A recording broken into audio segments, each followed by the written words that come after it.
Greetings, traveller of time.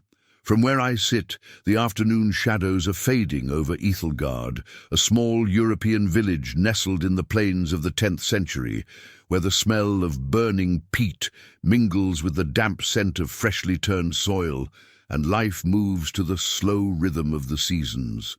I'm just an old historian, ready to whisper forgotten stories. If sleep comes to you, I'll be glad.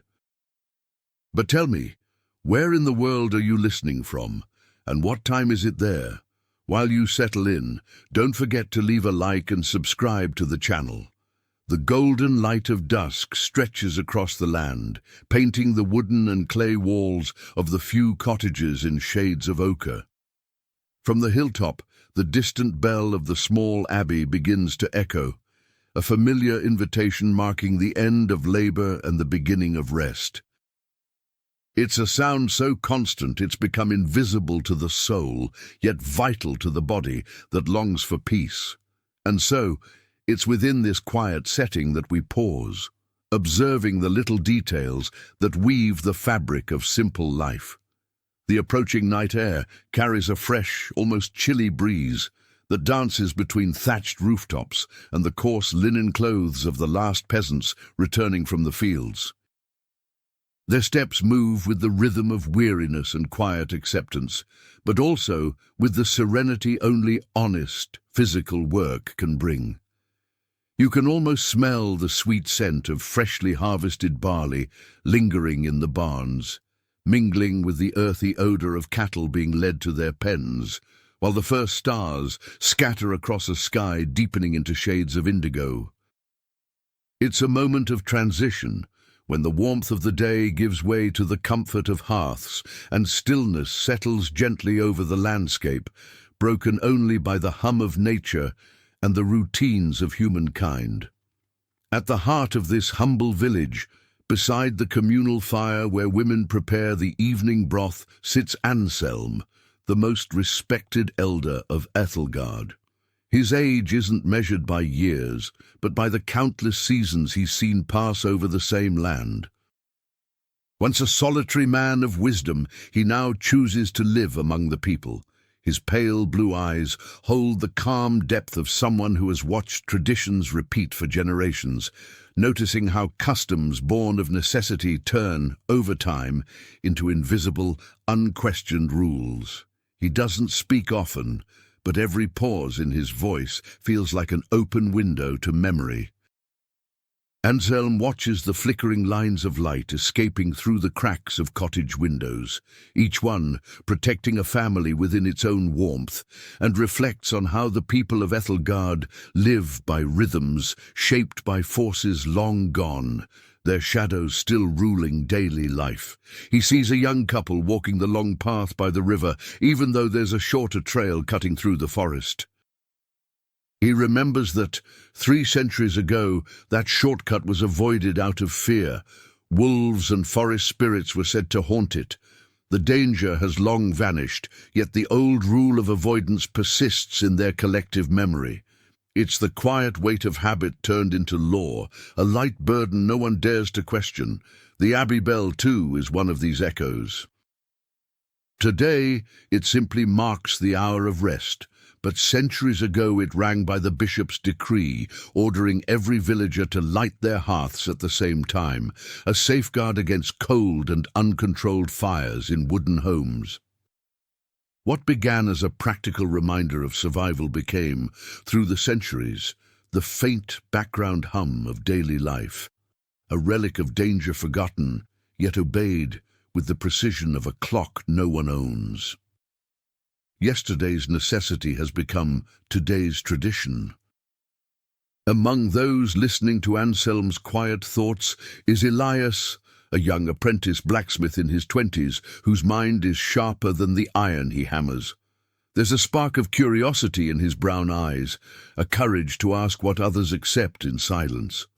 Elias has long wondered why his mother insists on leaving a piece of dry bread on the window each night, even though no animal comes near the houses anymore.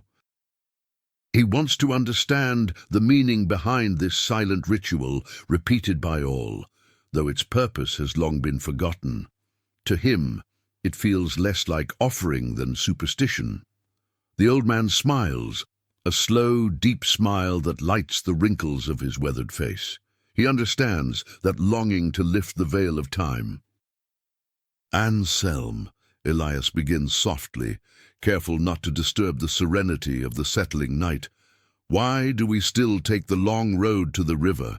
And why does the bell ring to tell us it's time to put out the fire when we don't fear wolves or great fires anymore? He's not questioning authority, only the lost logic, the reason turned to mist over generations. It's human nature to ask why. Anselm doesn't answer right away. He stretches a wrinkled hand toward the flames, feeling their warmth, then gestures toward the dark horizon where forest meets night. His reply comes not as an explanation, but as a story, for memory survives better in tales than in decrees. He tells Elias that many of life's strictest medieval customs, the way homes were built, the times people ate, were born from desperate struggles against hunger, illness, and danger. He shares a curious truth about the bread, that the small piece left on the window wasn't meant to ward off beasts, but to serve as an emergency meal for travelers who fell ill or lost their way. It was an old act of mutual safety and compassion common in isolated lands. Over time, the travelers disappeared, fear grew, and charity turned into superstition, a gesture stripped of its meaning, kept alive only to ward off misfortune. Repetition replaced reason. Elias listens intently, his eyes fixed on the firelight, reflecting off Anselm's face. He realizes the depth of what the old man means. Rules are like rivers. They change course, yet the channels they carved remain, silently guiding life's flow long after the water is gone. Tradition's strength doesn't lie in its usefulness today, but in the unity it once brought when survival depended on it. Every rule, he understands, is history condensed, a whisper from the ancestors. His curiosity grows beyond the village. He begins to wonder about the customs of entire kingdoms, how people dressed, how monks prayed, what oaths knights once took. He starts to see that every ritual, great or small, began as a response to something, an event, a fear, a hope, that time simply forgot to record. Humanity lives beneath a vast code of conduct, born from countless small decisions made long ago under pressure. Anselm watches him with quiet satisfaction. Wisdom, he thinks, isn't knowing the rules, it's understanding their origins. He speaks of the curfew, the couvre-feu, once a safety measure against smoke and fire in cramped wooden towns, not an act of control. The word itself still survives, though its meaning, to cover the fire, is lost in the haze of time, leaving only the notion of restricted movement. He picks up a stick and draws the outline of a house in the dirt beside the fire, showing Elias how close the homes once stood in the 10th century, so near that a single spark could consume an entire village. Architecture and material, not oppression, dictated the rule of the bell. It was cooperation disguised as command, a silent pact for survival, linking every family to the safety of all. Elias smiles, the soft warmth of the fire brushing his face, the scent of damp earth rising around them. He finally understands that the long road to the river, the one avoiding the woods, wasn't superstition at all, but a memory of danger from a time before blacksmiths forged weapons for defense. The rules that seem foolish now were once invisible monuments to conquered fears. Anselm invites him closer, offering a bowl of broth scented with herbs and smoke. Above them, the shy moon begins its climb, promising a night of peace and reflection. He tells Elias that this is his purpose now, to unearth the reasons behind habit so that wisdom won't be lost to mindless routine. "You see," he says gently, "you're not just living. You're performing a play written centuries ago, a drama of survival turned into a comedy of customs. "Think of your own craft, Elias," the old man murmurs, voice calm as a stream. "You strike the iron with a rhythm, don't you? Not by whim, but because that tempo keeps the metal malleable. Forget the reason, and the rule becomes a burden. Remember it, and it becomes your ally, your guide." Night has fully claimed Ethelgard now, wrapping it in a blanket of soft sounds, the crackle of the fire, the low murmur of cattle, and the gentle voices of an old man and a young apprentice, threads of light woven through the vast fabric of time. They stand at the edge of a long night of stories, where medieval rules will shed their mystery to reveal the practical needs that birthed them. And you, traveller who listens, are invited to sit with them, to feel the chill in the air, to hear the bell that no longer warns of danger but calls you to reflection, to join them in uncovering the roots of the rules we still follow. Unaware of their medieval birthright, the old man breaks a loaf of rye bread, handing half to Elias, a simple gesture, not of ritual but of kinship. It says more about humanity than any written code. He knows the night will be long, that thought itself demands nourishment, of body and of mind, and that knowledge, like bread, is best when shared. He looks at the young man, and through him at you, the listener, and his gaze becomes a bridge through time. He wants you to smell the peat smoke, to hear the bell that now tolls only for memory, and to prepare yourself for the journey ahead. A journey into the origins of the rules we still live by, often without knowing their ancient roots. Silence deepens. Only the calm rhythm of their breathing remains, and the steady crackle of the fire, a quiet reminder of time flowing gently on. The night becomes a blank canvas, ready to receive the brush strokes of memory. Anselm, with the quiet wisdom that seemed to live in his very breath, began to draw, in the darkness, a gentle parallel between the rules of that small village and those that governed the wider world. He invited young Elias to look beyond the narrow circle of Ethelgard.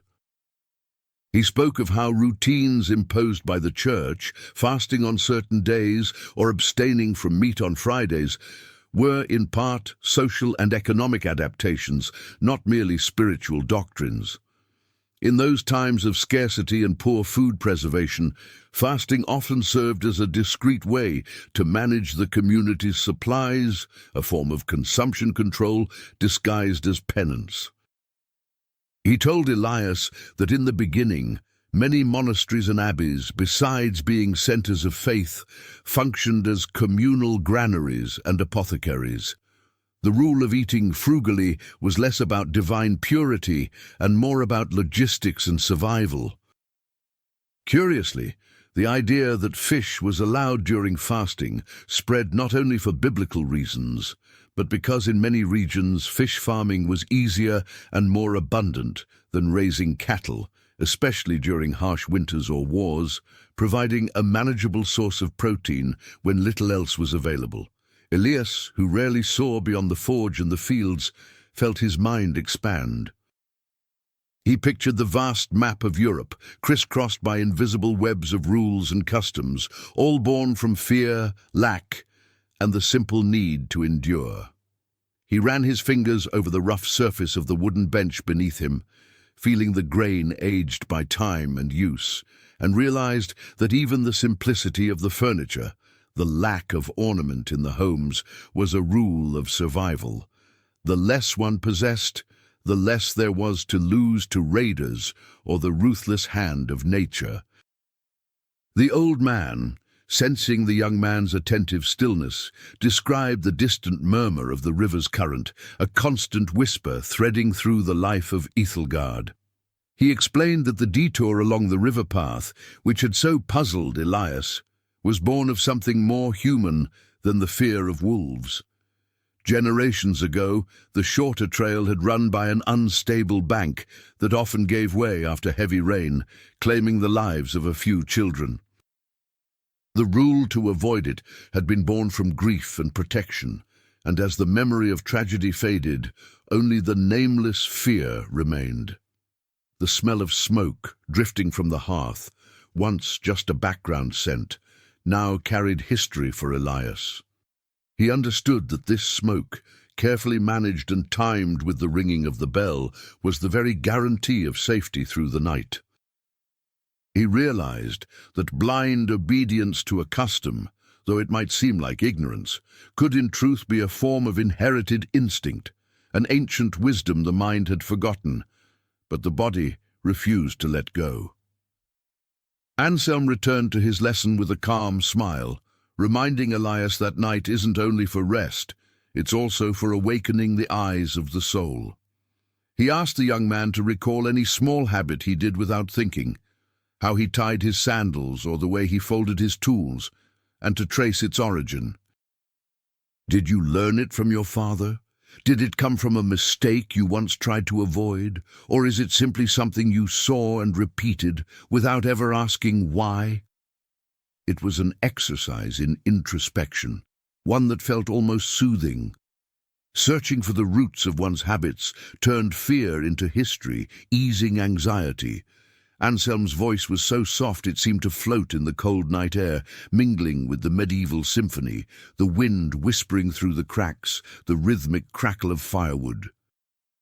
He went on to explain that one of the oldest rules of peasant life, always ploughing the field in the same direction, wasn't born of superstition, but of practicality.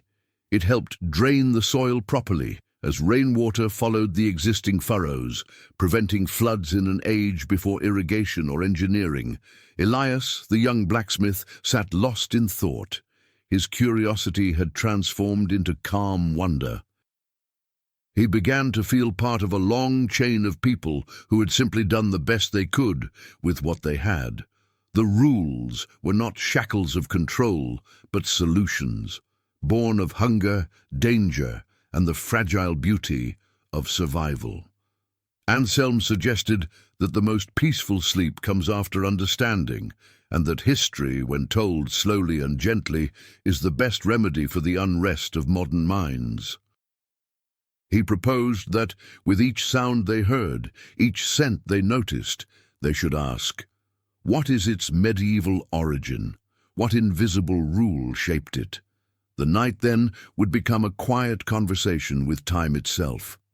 He spoke once more of the bell, explaining that the metal used to cast it had been blessed with the hope of warding off not just fire, but storms and evil spirits. Yet its original purpose was far simpler, purely practical.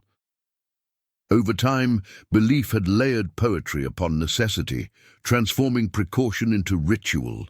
You can feel the air cooling a little more now, inviting everyone closer to the fire, while the stars above burn brighter in the unpolluted sky. Sitting beside Anselm and Elias, you sense a timeless comfort, a connection to humanity in its most fundamental form, the instinct to solve problems and pass the solutions forward.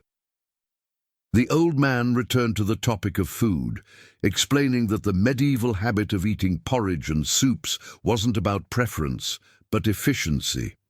Grinding and boiling grains made them edible, filling and nourishing, especially when harvests were uncertain. It was the rule of energy preservation turned into a daily meal. He rose slowly, extending his hand in a gesture that seemed to include you, the listener, and the entire village. Tonight, he said, we'll wander softly through the shadows of the past that still shape the light of the present, a quiet walk through the memory of forgotten rules. He left a poetic image in the air, the smoke from the hearth rising straight toward the moon. Each wisp of smoke, he said, is an ancient rule still carried heavenward, a prayer of gratitude or a cry for help, long lost in time, yet kept alive by the act of repetition. Then Anselm beckoned Elias toward the house, where the light was warmer and the wind could no longer reach them. Come, Elias, he said gently. Let's warm our bodies and our souls. There are many rules left to uncover before the bell rings again to greet the morning and another cycle of customs. Follow me and close the door softly so the village may sleep, but don't ever close the door of your curiosity. Elias stood, the creak of wood beneath his feet, the last sound echoing through the night. He followed the elder as the smell of broth grew richer, a comforting scent of home and safety, of an unspoken rule that at the end of each day, the community must nourish and protect itself. Finally, the old man turned his gaze toward us, toward you, with eyes that seemed to cross centuries. He invited you to remain in stillness, to feel the peace that comes when the mind is filled with reflection instead of worry. He left us with one final image, the door closing softly, the fire dimming to embers, and the promise that the rules we'll uncover together won't be a burden, but a comfort, a quiet bridge between your time and theirs here in the 10th century. The night lies like black velvet over Ethelgard, and the story is only beginning, woven from the scents, the sounds, and the silences of this medieval world. Let its serenity sink into your mind and body, and prepare for the revelations Anselm has kept for us. The invitation is made, and the quiet of the medieval night is your host. The gentle warmth of the hearth, fed by dry twigs and a lump of slowly burning peat, wrapped Elias and Anselm in a small sanctuary of peace inside the wattle and daub cottage. You can feel the shift in temperature now, steady, welcoming. The smoke's scent softens and mingles with the aroma of aged wood and bunches of dried herbs hanging from the rafters. This is the atmosphere of memory, the place where the elder readies himself to introduce the first cornerstone of his tale, the invisible weight of the medieval calendar. Anselm began with the broadest rule of all, the one that governed not only Ethelgard, but much of 10th century Europe, time itself and how it was kept. It was shaped almost entirely by religious feasts and the agricultural cycle. People lived under what he called forced halts, holy days and festivals that to us look like simple days off, but originally served to impose pauses on endless labor, to keep peasants from burning out, a small, forgotten chapter in the history of workers' health. The only sound daring to compete with his measured voice was the fire's steady crackle. He spoke of the custom of celebrating Michaelmas at the end of September, a feast that quietly became the unofficial deadline for finishing summer harvests and settling rents and taxes. It was a fiscal milestone, an economic rule dressed in religious clothes, allowing lords to collect their due once the yields were certain, an administrative rhythm hidden inside a holy day. Elias listened with the attention of a skilled scribe, feeling the smooth warmth of his clay cup between his palms, the mint tea inside strong and comforting. He remembered how his father always set aside a small portion of the harvest right after Michaelmas. Even when the family could have used it, something Elias now understood as an echo of survival. The ancestral fear of having nothing to offer the Lord and, by consequence, nothing to live on through winter. The elder then introduced a gentle mystery, the rule of the 3 midnight rules, kept in many monasteries, which dictated when monks slept. However arbitrary they sounded, like not drinking water after Compline, the last prayer, they were born from sanitary need, to cut down on nighttime trips to the communal unsanitary latrine, reducing illness and preserving the quiet order of the night, a slightly eerie but deeply practical measure. Anselm described the Benedictine custom of rising for matins in the dark hours before dawn. Religious, yes, but it doubled as a head count. In a world without artificial light, cold and unforgiving, waking together was how they knew the elderly and the sick had made it through the night. The mystery here was simply life and death measured by the sound of another human voice. Catching the faint trace of old incense that lingered in Anselm's house, Elias realized that many rules governing religious life, however spiritual, were rooted in managing people, health and safety within closed quarters and scarce resources. Frugality wasn't only about purity of soul, it was a moral code of survival, making sure the next person had something to eat. With a serene look, the elder returned to the theme of sound. He described the great silence kept in abbeys after the bell, not only for meditation, but for security. The 10th century knew invasions and raids all too well. Absolute quiet let monks hear the faintest sign of danger beyond the walls, turning silence into a tool of watchfulness, a small military truth beneath a spiritual practice. That vigilant quiet, he said, spread to the villages. Families were taught to keep noise to a minimum at night, so the abbey's alarm bell could be heard clearly in times of peril.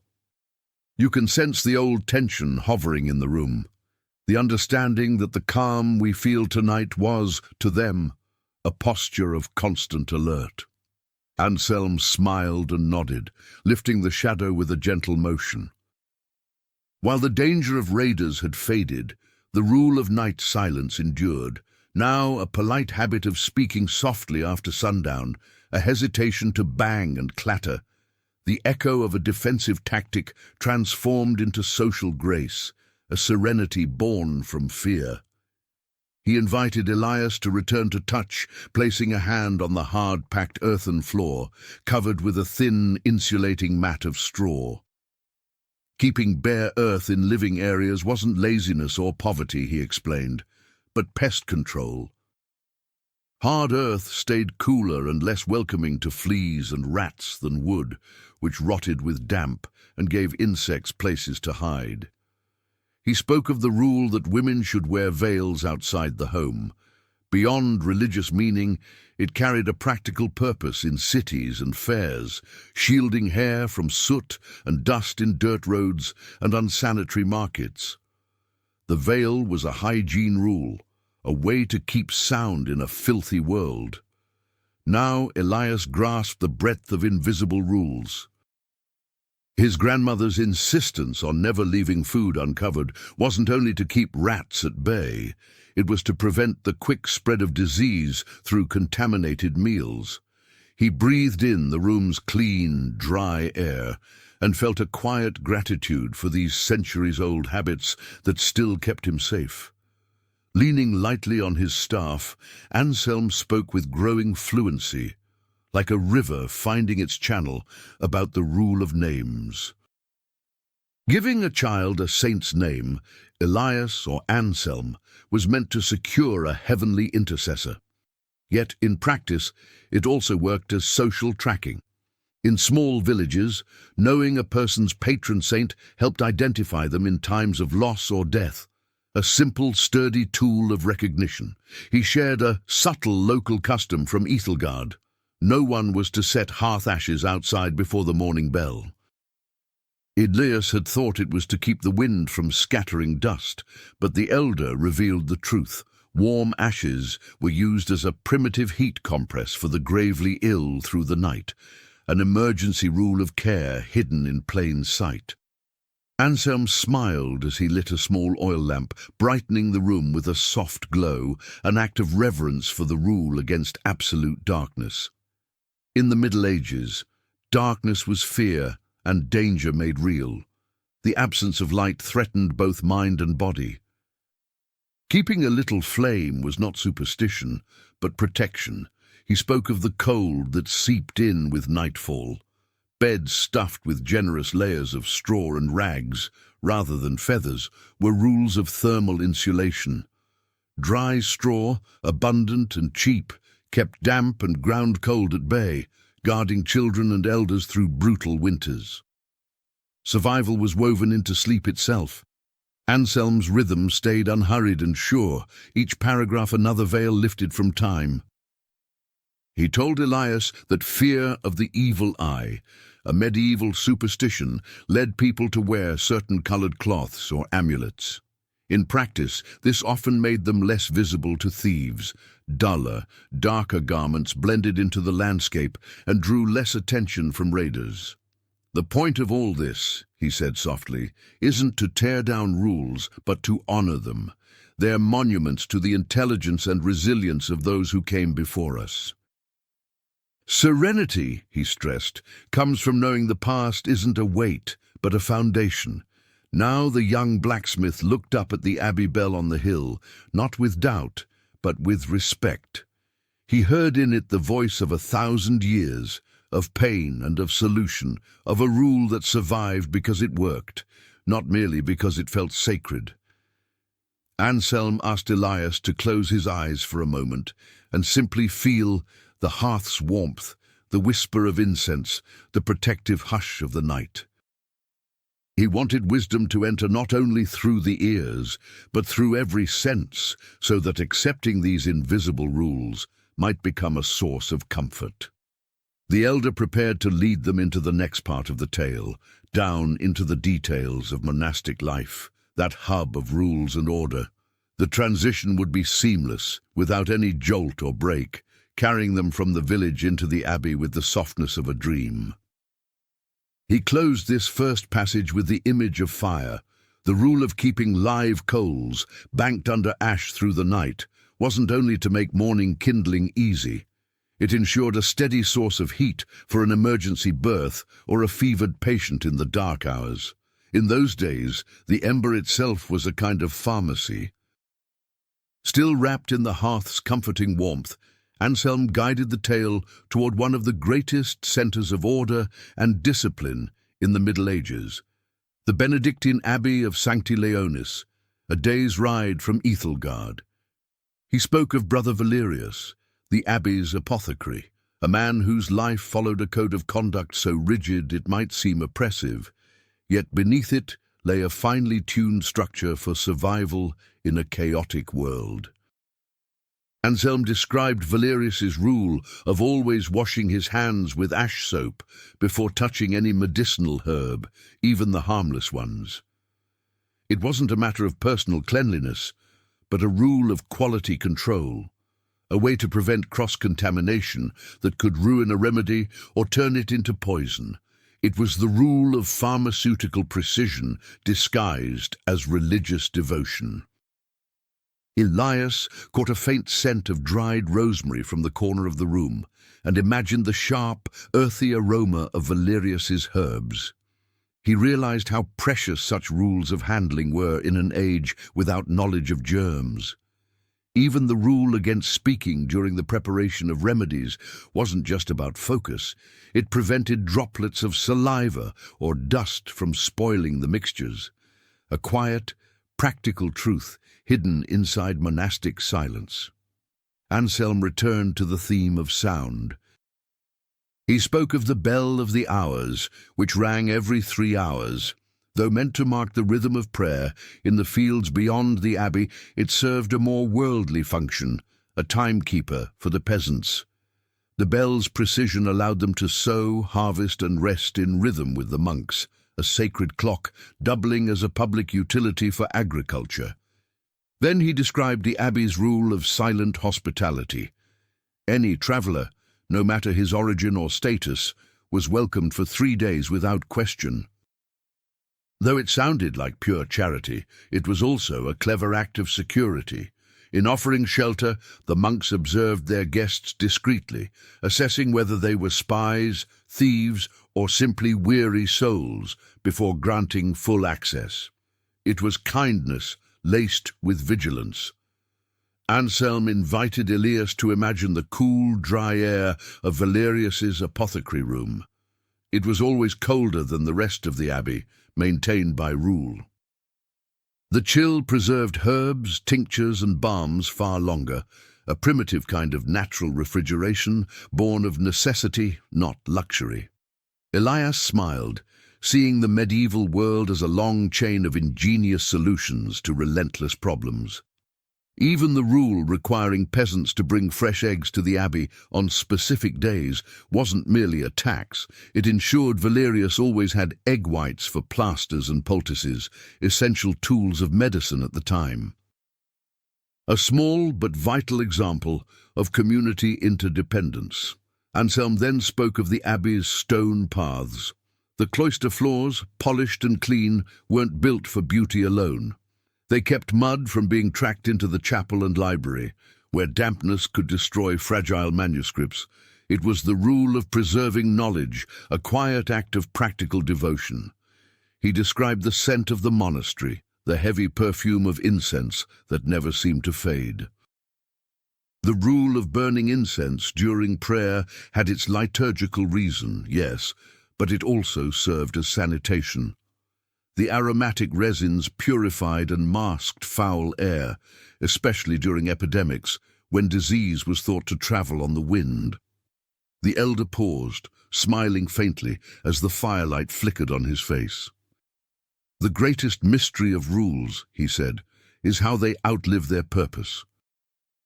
Nay, he told Elias that the habit of bowing when meeting someone on the road, a sign of respect today, originated as a gesture of safety. Showing one's hands meant showing you carried no weapon. It was mutual reassurance turned into etiquette. He urged Elias to touch the coarse linen of his own tunic. The rule of wearing rough, durable fabric wasn't born of poverty. It was a conscious choice to save time and money. Clothes that lasted decades were a rule of sustainability, an investment against scarcity. With his calm, melodic tone, Anselm went on. "Apprentices in the forge," he reminded Elias, "were always told to hang their hammers on the wall, rather than leave them on the ground. It wasn't about tidiness, it was a safety code. A misplaced hammer could crush a toe in the dark or injure a fellow worker." He spoke of the rule never to waste a drop of wine in the abbey's cellar, a habit that might look like greed to modern eyes. But in the Middle Ages, wine was often safer to drink than contaminated water. It was medicine, preservative, and nourishment all at once. Not wasting it was a form of public health. Anselm smiled again, the lines around his eyes softening. "Peace comes," he said, "when you realize every rule, no matter how ancient, was born from the desire to protect life." These were not chains, they were maps, left behind by those who came before. He closed this part of the tale with seamless grace, linking the abbey back to the village. "Just as Brother Valerius followed rules to preserve his herbs," he said, "the people of Ethelgard follow theirs to preserve themselves, even if they've long forgotten what it is they're guarding." The last image he left was of Elias's steaming mug of mint tea. "The rule of drinking something hot before bed," Anselm murmured, "was never just for warmth. It was to ensure the water had been boiled, to kill what the eye could not see. The rule of health disguised as comfort." He looked at Elias, then toward the darkness beyond the window and whispered, "The silence of night isn't empty. It's full of invisible rules, keeping us alive. Rest now. Tomorrow we'll speak of the subtler rules of courtesy." The calm deepened, and the mind, Elias's and yours, filled with soft images of monks, apothecaries, and stone corridors, all connected by a quiet, enduring code of conduct. The flickering oil lamp cast dancing shadows across Anselm's small home, and the old historian, his voice steady and low, began to delve into the rules of social conduct, the ones that, on the surface, seemed to be mere etiquette, but in truth were codes of defense and conflict prevention. He started with the custom of extending an open hand when greeting a stranger, a gesture we now see as friendliness, but in the 10th century it was mandatory proof that one carried no dagger hidden up the sleeve. Anselm spoke of another rule, always sitting with your back to the wall and facing the door in a tavern or unfamiliar house. Elias, like all men of Ethelgard, followed this habit instinctively. It wasn't for the view, the elder explained, but for awareness. From that position, a man could see every entrance and react swiftly to any threat. It was the rule of constant vigilance disguised as a seating preference. Feeling the rough weave of his tunic against his skin, Elias began to understand that medieval social life was a quiet dance of subtle rules, each meant to reduce danger. Anselm described the rule forbidding one from drinking from the same cup as a superior or stranger, a habit that had as much to do with hygiene as with survival. It helped prevent the spread of disease through saliva, yes, but also guarded against poisoning. The old man's tone remained soothing as he painted the scene of a medieval meal. The rule of using a knife only to cut food, never to bring it to one's mouth, wasn't about refinement but practicality. It prevented contamination from dirty hands or injury from sharp edges. After all, knives were personal tools used for hunting, butchering, and defense. They were far from sterile. It was the rule of hygiene and caution born from necessity. Anselm introduced another custom, the half-voice rule in enclosed public places. In larger cities, he mentioned Lombardy, in what would one day become Italy, people were expected to speak quietly indoors. What might sound like politeness today was actually a safeguard against espionage. Low voices protected private affairs and political secrets. He then spoke of a rule familiar to every peasant. Tools must always be left in plain sight, neatly arranged after work. Elias had always assumed this was for convenience, but Anselm explained that, in many fiefdoms, it was a fiscal rule.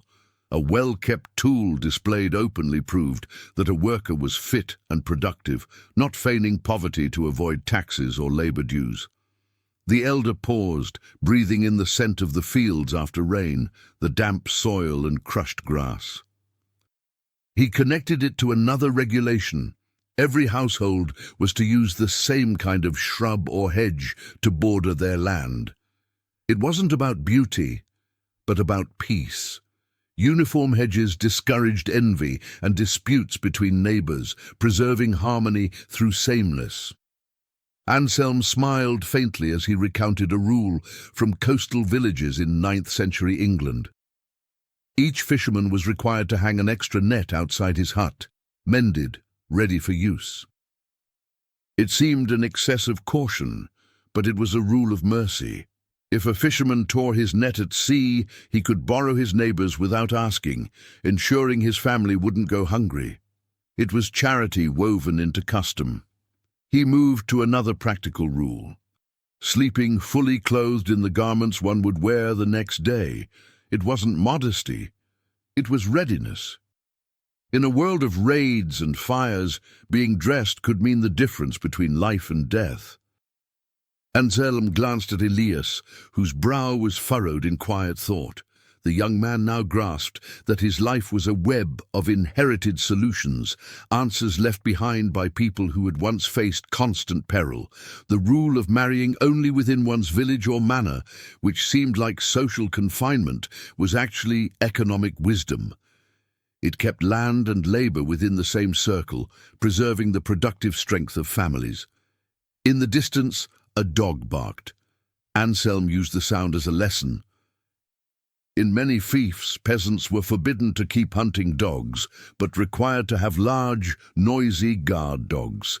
The rule ensured that hunting remained a privilege of the nobility, while collective security remained everyone's right. Controlled distrust became social balance. The old man reminded Elias that his slow, deliberate rhythm was intentional. Only by pacing one's mind could true understanding emerge. He returned briefly to the rule of bread on the window. In times of famine, leaving bread out wasn't just charity. It was a signal, a quiet declaration that the household still had enough to share, a way for neighbors to gauge who was starving and who was not, without uttering a word. Finally, Anselm spoke once more of the abbey bell. The rule that the same family should ring the bell for generations wasn't tradition for tradition's sake. It was security. The sound of alarm, in case of danger, carried a rhythm unique to that family, impossible to imitate. In that way, a community could tell at once if the call was real or false. He ended the night's lesson with the calm wisdom of someone who had seen centuries distilled into meaning. The greatest rule of the Middle Ages, he said softly, was the rule of silent cooperation. Everyone followed customs they no longer understood, trusting that somewhere, once upon a time, those very customs had saved a life. Feeling the soft, fading warmth of the wood burning slower now, Anselm deepened his reflections on the rules of table etiquette, customs that seemed to be mere formality, but were, in truth, codes of status and resource control. He told Elias about the custom of holding bread and food with the left hand while keeping the right hand for wine or social gestures. This rule, linked to sword-hand dominance, was actually a subtle sign of peace. Showing one's right hand free was proof to a host that you were unarmed and ready for a handshake or an oath rather than a fight. The old man spoke of another rule. Fresh bread was reserved for nobles and the sick, while hard or day-old bread was for peasants. Elias thought it unfair, but Anselm explained that hard bread lasted longer and was thus practical for labourers who spent long days in the fields. Fresh bread, though softer, spoiled quickly, an indulgence only the wealthy could afford. It was a rule of logistics disguised as social hierarchy. He went on to describe the sound, or rather the absence of it, at the medieval table. In monasteries, the rule of eating silently wasn't just about manners. It was to allow the reader, who recited sacred texts during meals, to be heard clearly, so that nourishment of the body became nourishment of the spirit. It was the rule of listening and learning. Then came a stranger custom. After certain feasts in 12th century courts, guests were required to exchange seats with the servants and food tasters for a brief moment. This wasn't an act of humility, but of prudence, an observation period to ensure no one had been poisoned hours after the banquet. The rule was subtle, but life-saving. Anselm spoke of the delicate fragrance that once filled noble halls. Before eating, guests had rose or orange blossom water poured over their hands, a custom that seemed purely decorative. But before forks were invented, people ate with their fingers, and the perfumed water masked the odor of sweat and grime. Cleanliness was social courtesy. He smiled faintly, describing another peculiar formality: women seated to the left of the host at formal gatherings. Elias had assumed it was an act of respect. But no, the host's right hand had to remain free to wave or to draw a weapon if danger arose. The lady's position to the left was a practical compromise, not a symbol of chivalry. The old man's voice flowed with the slow rhythm of embers, circling back to the village's own habits. The avoided forest path near Ethelgard, he revealed, wasn't shunned only for superstition. Long ago, an old hermit had chosen solitude there, promising to watch over the woods and warn the villagers of bandits in exchange for peace. The rule of avoiding that route was, in truth, a social contract of non-interference. He brushed the coarse linen of his robe and spoke of another rule. Women were forbidden to sew new garments on feast days. It wasn't superstition, it was practicality. Linen was costly and difficult to produce, and mistakes made in haste were wasteful. The rule protected precious resources by demanding patience.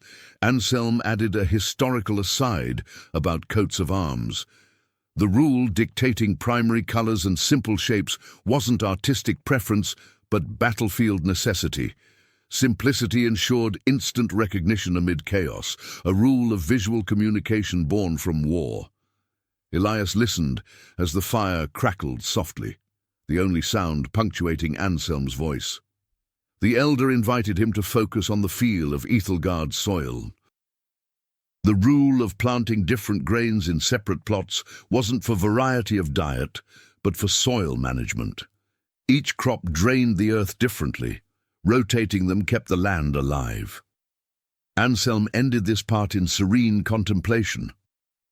"The true beauty of the Middle Ages," he said quietly, "lies in how it turned necessity into custom and fear into etiquette."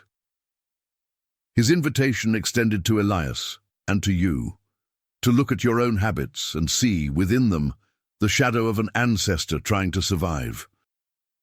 The calm cadence of his words prepared them, and us, for what would come next, a gentle shift in setting, though the lesson would remain. The silence in Anselm's home broke with a soft transition. The old man rose slowly, his joints creaking like old timber, and gestured for Elias to follow him outside. The night had deepened. The moon hung high now, spilling its silver light across the village. The air was sharper out here, cold enough to sting the lungs, but clear and invigorating. They stepped from the warmth of the hearth into the vast, star-filled stillness of the 10th century.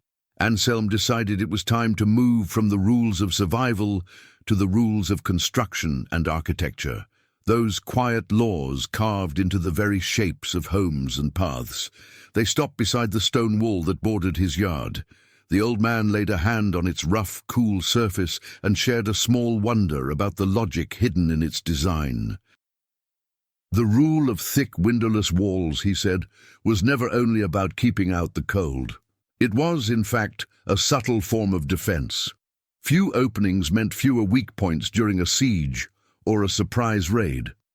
Every peasant's home, in its way, was a miniature fortress, a silent rule of domestic security built into its walls. Elias ran his fingers over the stone, feeling its chill. For the first time, he saw the village's architecture for what it was, a network of protective strategies. He remembered how every door in Ethelgard opened inward, never outward. Anselm explained that it wasn't convenience, but engineering wisdom. An inward door was harder to force open. It was simple, clever defense disguised as craftsmanship.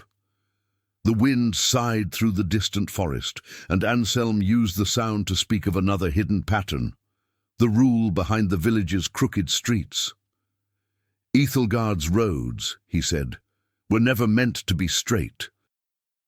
Their narrow, winding paths weren't a failure of planning. They were deliberate. Curves and corners slowed mounted attackers, broke their formations, and gave defenders the upper hand. Confusion was protection. Every twist in the road was a trap for the unwary. The elder spoke next of darkness itself. The rule to extinguish all lights after the evening bell wasn't only to prevent fires. In times of danger, it was a rule of camouflage. A village shrouded in darkness became invisible from the main road, a tactical ally in a world without walls. He pointed to the thatched roofs glinting faintly under the moon. "The thicker clay layer along the edges," he said, "isn't for warmth, it's armor." The heavy mud slowed the spread of fire from flaming arrows. It was the rule of passive resistance, another quiet layer of safety disguised as common sense. Anselm's tone softened as he turned to the ground beneath them. He spoke of burial customs, the rule that every grave was dug with the feet facing east toward Jerusalem. Though rooted in faith, it was also practical. A uniform orientation allowed for better use of the abbey's limited cemetery space. Even death followed rules of efficiency. Elias breathed deeply, filling his lungs with the clean, icy air. The old man spoke of the communal fire they had left behind. It wasn't just for warmth or cooking. It was a rule of light and vigilance. By gathering around one fire, villagers created a single point of observation. Many eyes could watch the darkness for movement. Then came the rule of the household well. Every family was required to keep a small water source nearby, even if shallow. It wasn't only for drinking, Anselm explained. It was the first defense against fire. In an age without pumps or hoses, that extra water could save a home before help arrived. He smiled, eyes reflecting the moonlight. "To understand all this," he said, "is to see that medieval life wasn't primitive. It was a masterpiece of logistics. Every act of simplicity hid a plan for survival." He pointed toward the silhouette of the abbey tower in the distance, a pale line against the night. "Even that," he murmured, "obeys a rule." The abbey was always built high and far from the village, not only to be closer to God, but to serve as a watchtower. From there, monks could see for miles, ringing the bell long before danger reached the valley.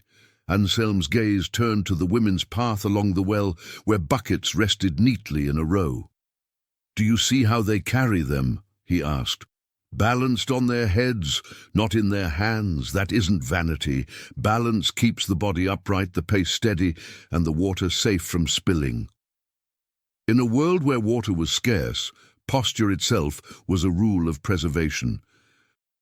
The pace of their conversation, slow and measured, seemed at odds with the rush of the world those rules once tried to control. The old man spoke of another forgotten law, the public oath of fealty to the feudal lord. It might seem hollow now, but back then it was the glue of peace, a spoken contract that kept armies loyal and borders calm. Words were the architecture of stability. Finally, Anselm gestured toward the dark river shimmering in the moonlight. "Villages like Ethelgard," he said, "were always built near water, not only for drinking but for power. The mills that fed us all turned on that current. Living by the river wasn't preference, it was rule, the law of survival through motion." He turned back toward the house. The lamplight glowed faintly through the doorway, golden against the blue night. On the wall, Elias's shadow stretched long and thoughtful, a figure newly aware that every stone, every habit, every silence around him was part of a vast, inherited system of endurance. And with that image, Elias standing between moonlight and memory, the lesson of Ethelgard's walls came to an end. Back inside, the oil lamp cast its gentle light over the simple wooden table, and warmth once again filled the room, a welcome contrast to the biting cold they had just escaped. Anselm settled back into his chair and invited Elias to focus on the rule of silence, one that, beyond safety, held deep social meaning. The old man explained that the rule forbidding interruption of elders or craftsmen at work wasn't only about respect. It was also practical. In a world where tools and materials were scarce, a single distraction could ruin hours or days of labor. He then spoke of the weight of the gaze. In many medieval markets, buyers were forbidden to touch goods before agreeing on a price. This wasn't out of distrust, but protection. Constant handling could damage fragile wares or shorten their lifespan. It was a rule of conservation disguised as courtesy. Elias breathed in the faint scent of beeswax from the lamp and imagined the dense aroma of spices and cloth at the market. Anselm told him that merchants were required to use visible, well-calibrated scales, not just to prevent fraud, but to build trust. In a time before paper money, where every exchange relied on reputation, the balance was more than a tool. It was the foundation of social credibility. The elder paused and shared a small human story. There was a widow named Odessa from a nearby village, known for always sewing 3 patches onto her clothing, even when only one was needed. People thought her eccentric, but her rule was a form of protection. Those who looked too poor were rarely robbed. Her patches were armor disguised as poverty. Returning to architecture, Anselm spoke of the rule of the granaries, built high on stone pillars, raised off the ground. Elias had assumed it was to prevent flooding. "Partly," the old man said, "but mostly to keep the rats from climbing up and devouring the grain. It was a rule of preservation, of food, of survival." He described the feeling of noble houses' wooden floors beneath bare feet, covered with layers of straw and fragrant herbs, rosemary, mint, lavender. Not for beauty, he said, but to absorb filth and mask the smell of poor sanitation. A primitive rule of hygiene and disinfection born from necessity rather than refinement. Then came the story of the watermill. In Ethelgard, the mill's wheel never stopped turning, not even when there was no grain to grind. Elias raised an eyebrow, but Anselm explained, the sound told passing bandits that the village was awake and working. It was a rule of illusion, a hum of industry that guarded against intrusion. Anselm's voice slowed again, the tone of someone savoring the peace between thoughts. Even prayer, he said, followed rules with hidden wisdom. The custom of kneeling during prayer, so often seen as submission, was partly practical. The posture eased pressure on the spine and distributed weight through the knees, preventing fatigue during long devotions, a rule of faith that was also one of anatomy. He spoke of the master's hand, a sacred rule in every medieval workshop. The master craftsman was forbidden from handling tools except to demonstrate or correct. It forced apprentices to work independently, to take ownership of their mistakes. It was a rule of learning, a discipline of growth through responsibility. Elias glanced down at his own hands, calloused, rough, blackened from the forge. Anselm noticed and smiled. There's another rule, he said. Always treat burns and blisters with oak ash and grease, not superstition. Science in its earliest form. The ash cleanses, the grease seals. Together they keep infection away. The old man fell quiet for a moment, watching the shadows flicker across the walls. Then he said softly, "There's peace in order, Elias." Every rule, no matter how strange, served one purpose: to keep life going when it was most fragile. What we call wisdom today is simply yesterday's solution. Outside, the moonlight glimmered on the small pool of water in the courtyard well, its surface like a silver mirror, reflecting not the future, but the long and intricate journey of the past. Anselm exhaled slowly, his breath merging with the soft hum of the night. He looked toward Elias, with the calm of a man preparing to reveal something tender, something human. "Now," he murmured, "let's turn to the smaller gestures, the rules of the heart." The dawn was still far off, and the rhythm of the story slowed, settling into the intimacy of a single gesture, the way old Anselm folded his piece of linen after drinking his tea. The cloth was coarse, rough against the fingers, and he folded it carefully into 3 even parts, a ritual Elias had seen countless times but never questioned. Tonight, Anselm decided that this small, ordinary habit would become the key to understanding the invisible rules of scarcity and respect. He explained that this act of folding wasn't a quirk, but a rule of preservation. Linen was expensive and hard to make. Folding it in the same precise way each time ensured the fabric wore evenly, extending its life. It was a quiet expression of gratitude for what one possessed, a poetic glimpse into the medieval sense of frugality. Elias, the young blacksmith, listened in thoughtful silence, realizing that even a small gesture could carry the weight of an economic principle. Anselm went on to explain another custom. A craftsman in Ethelgard should never accept more than half of his payment in advance. It wasn't humility, it was prudence. The rule guaranteed that the client would return to collect the finished work, preserving both trade and trust. It was an unwritten law of medieval finance.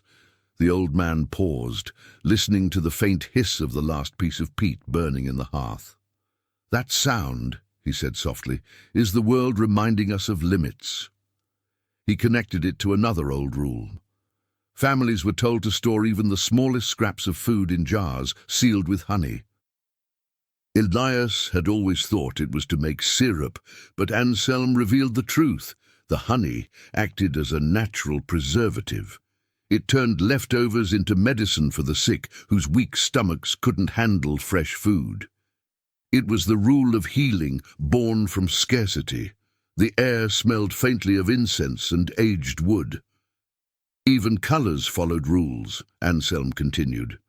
Nobles and clergy wore deep reds and purples not only for beauty or pride, but for recognition. Those dyes were rare and costly, and in crowded streets or battlefields, colour was identification. It was a visual rule of hierarchy. He shifted his posture and spoke about another habit, walking with one's hands tucked inside the sleeves or close to the body, a mannerism he still kept. In towns without sanitation, it was a rule of hygiene. Keeping hands hidden prevented contact with filth, a quiet way to avoid disease when medicine was little more than faith. Then came the story of Ilara, Ethelgard's weaver, who followed her own peculiar rule. She never wove a shawl without leaving one small flaw, a loose thread or an uneven stitch. It wasn't carelessness, it was protection. Perfection invited envy, and envy, they believed, drew the evil eye. Her imperfection was her shield, a psychological rule in a world of fragile balance. Anselm looked toward the window, where cold air seeped through the shutters. Even warmth had its discipline, he said. The rule of wearing a cap indoors on cold days wasn't vanity, it was physics. Most body heat escaped through the head, and a simple cap was an efficient insulator. A quiet rule of survival against the century's chill. His hands returned to the folded linen. The same logic ruled the mill, he murmured. After every repair, the first sack of grain milled had to be given away. It seemed an act of charity, but it was also calibration. The first grind often held bits of stone or oil from the machinery. Giving it to the poor, who boiled their food longer, protected everyone else from illness. Charity and pragmatism were often the same thing. Anselm smiled faintly. There was another rule, he said, that children must learn a craft before learning to read. Elias frowned, surprised. The old man nodded. It wasn't disregard for learning, it was practicality. A craft fed the family. Reading could wait until hunger was quiet.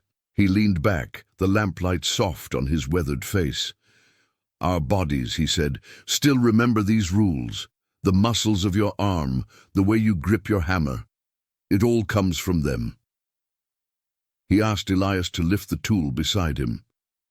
Do you know why you sharpen your hammer at the end of the day, not the start? He asked. Because at day's end, you're too tired to forge, but not too tired to prepare. It forces rest. It's a rule written for your own good. The blacksmith nodded, his eyes distant, as if seeing the thread of centuries binding his work to those before him. Anselm smiled once more, his tone low and peaceful. Every rule we uncover, he said, doesn't separate us from those who came before. It ties us closer. Each one is a whisper from the past, reminding us that wisdom is nothing more than yesterday's care for tomorrow. Anselm picked up the thread of conversation, still centered on the small gesture of folding the linen, but now widening it, stretching the rule of preservation into the fabric of communal life. He explained that the rule requiring families to lend tools freely without ever asking for their return was not simply a matter of trust. It was a rule of shared risk. If a tool was lost or broken, the borrower became responsible for replacing it, ensuring that the cost of damage always rested with the user rather than the original owner. It was, in its quiet way, a system of social insurance, centuries before the concept existed. The old man inhaled the familiar scent of old leather and grease that filled Elias's workshop. There's another rule, he said. Blacksmiths always wore leather, never cloth. The reason was more than tradition. Leather, thick and resilient, resisted sparks and heat better than any woven fabric. It was an unspoken law of the forge, a code of survival that spared countless hands and lives. Anselm's voice softened as he introduced a historical truth about medieval manuscripts. When monks copied books, he said, they always left wide margins on both sides of the parchment. It wasn't for beauty. The rule protected the text. Those blank spaces absorbed the touch of countless fingers, keeping the sacred words at the center intact through centuries of use. It was a rule of preservation, turned into elegance. He described the dry whisper of parchment as it turned, a sound not unlike the rustle of straw on the floor of Elias's home. That, too, had its own rule. The straw under your bed, he said, must be changed each season. What seemed like routine cleaning was a preventive measure against insects and disease, a rule of health, simple, seasonal, vital. His gaze, calm and distant, shifted to the notion of table manners. There was also the rule of the clean hand, he murmured. At feasts, people used only 3 fingers to take food from a shared dish. It wasn't refinement. It was hygiene. Using just the fingertips kept the rest of the hand clean, ensuring the meal could be shared safely. Over time, necessity became grace. Sanitation became etiquette. He spoke next of the cold touch of water. Do you know why villagers washed their feet in the coldest water they could find before bed? Elias shook his head. They called it penance, Anselm said, but it was medicine. The cold drew blood back toward the heart, easing swelling and soothing the wounds of a long day's labor. A ritual of endurance disguised as devotion. The old man's voice turned tender when he returned to Elara, the weaver. Her triple patches did more than deter thieves, he explained. In many villages, such marks identified those in need. Only the poorest had reason to mend so carefully, and the abbey distributed food and aid to those whose garments bore those humble signs. Her stitches were a language of legitimacy, poverty made visible so compassion could find its way. A thin beam of dawn's first light slipped through the crack in the door. Anselm looked toward it, his tone hushed and poetic. There was even a rule about that, he said. When leaving home during daylight, villagers left their doors slightly open, not from carelessness, but invitation. An open door signaled that the house was empty, and neighbors were bound to keep watch. It was the rule of shared guardianship, a silent pact of community. He paused, tracing the grain of the table with his fingertips. Even names, he continued, obeyed their own laws. Keeping the fathers', grandfathers', and great-grandfathers' names wasn't just pride. It was record-keeping. Names were contracts, the only proof of debt, inheritance, and continuity, a rule of identity that kept justice alive when ink and paper were scarce. Anselm's gaze softened again as he returned to the folded linen resting beside him. This small act, he said, isn't mine alone. When I fold this cloth, I'm repeating what thousands did before me, people who learned to stretch the worth of things, to protect what they loved, to share, to endure. His voice became little more than a whisper, merging with the stillness of the fading night. Every rule we've uncovered tonight, he said, was never about obedience. It was about care. Every law of life, at its heart, is a law of love. They're the hands of the past, reaching forward, holding us steady in the dark, teaching us again and again how to survive with grace. The lamp flickered once, and in that fragile light, silence and understanding settled like a gentle promise. That every act of preservation was, in truth, an act of affection passed from one century to the next. With the slow awakening of dawn softening the last stars, Anselm expanded his reflection, moving from the personal to the collective, from the quiet rules of the home to the greater laws that bound individuals together in times of labor and war. His tone carried the rhythm of early light, calm yet deliberate, as he began to unravel the invisible code that once held Ethelgard steady. He spoke first of clothing, the simplest form of unity. The workers who toiled in the outer fields, he said, wore lighter or distinct shades of brown. It wasn't about beauty or fashion, it was a system of recognition. From the abbey tower, watchmen could tell at a glance who belonged to the village and who did not. The colours were a distant language, a code of identity essential to vigilance and survival. Elias breathed in the scent of dew rising from the ground as the first rays of light touched the earth. He realized that even the fabric on one's back was part of the village's defense. Anselm continued, explaining that in times of attack, the strongest men stood at the front lines, while the youngest, like Elias, were kept in the center. It wasn't about strength, he said softly. It was preservation. The young were the future, the ones hardest to replace. He paused, listening to the faint anticipation of the abbey bell that had not yet rung, but already seemed to echo in the morning air. During harvest season, he said, when storms threatened, everyone, young and old, sick and strong, worked the fields at once. What looked like relentless toil was a law of survival. The community labored together, not from exploitation, but from necessity. If the grain wasn't gathered before the rain, the winter would be cruel. Then came a different kind of rule, the one that bound families through marriage. The dowry, Anselm explained, was never a purchase. It was protection. The payment the bride's family gave to the groom wasn't a price, but a safeguard. Though held by the husband, the dowry legally belonged to the woman. If she became a widow, it became her refuge, her insurance against destitution, a social law disguised as tradition. He turned the conversation back to the forge, resting his hand on the worn handle of Elias's hammer.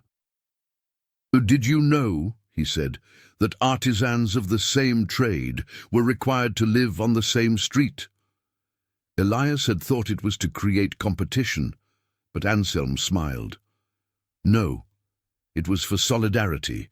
If a smith fell ill or a fire broke out, his neighbors, his brothers in craft, could keep the work alive. It was the rule of mutual aid. His eyes grew distant again, focused on some unseen horizon. In every field, he murmured, there was another rule, a small pit hidden under a stone. Elias thought it was for seeds.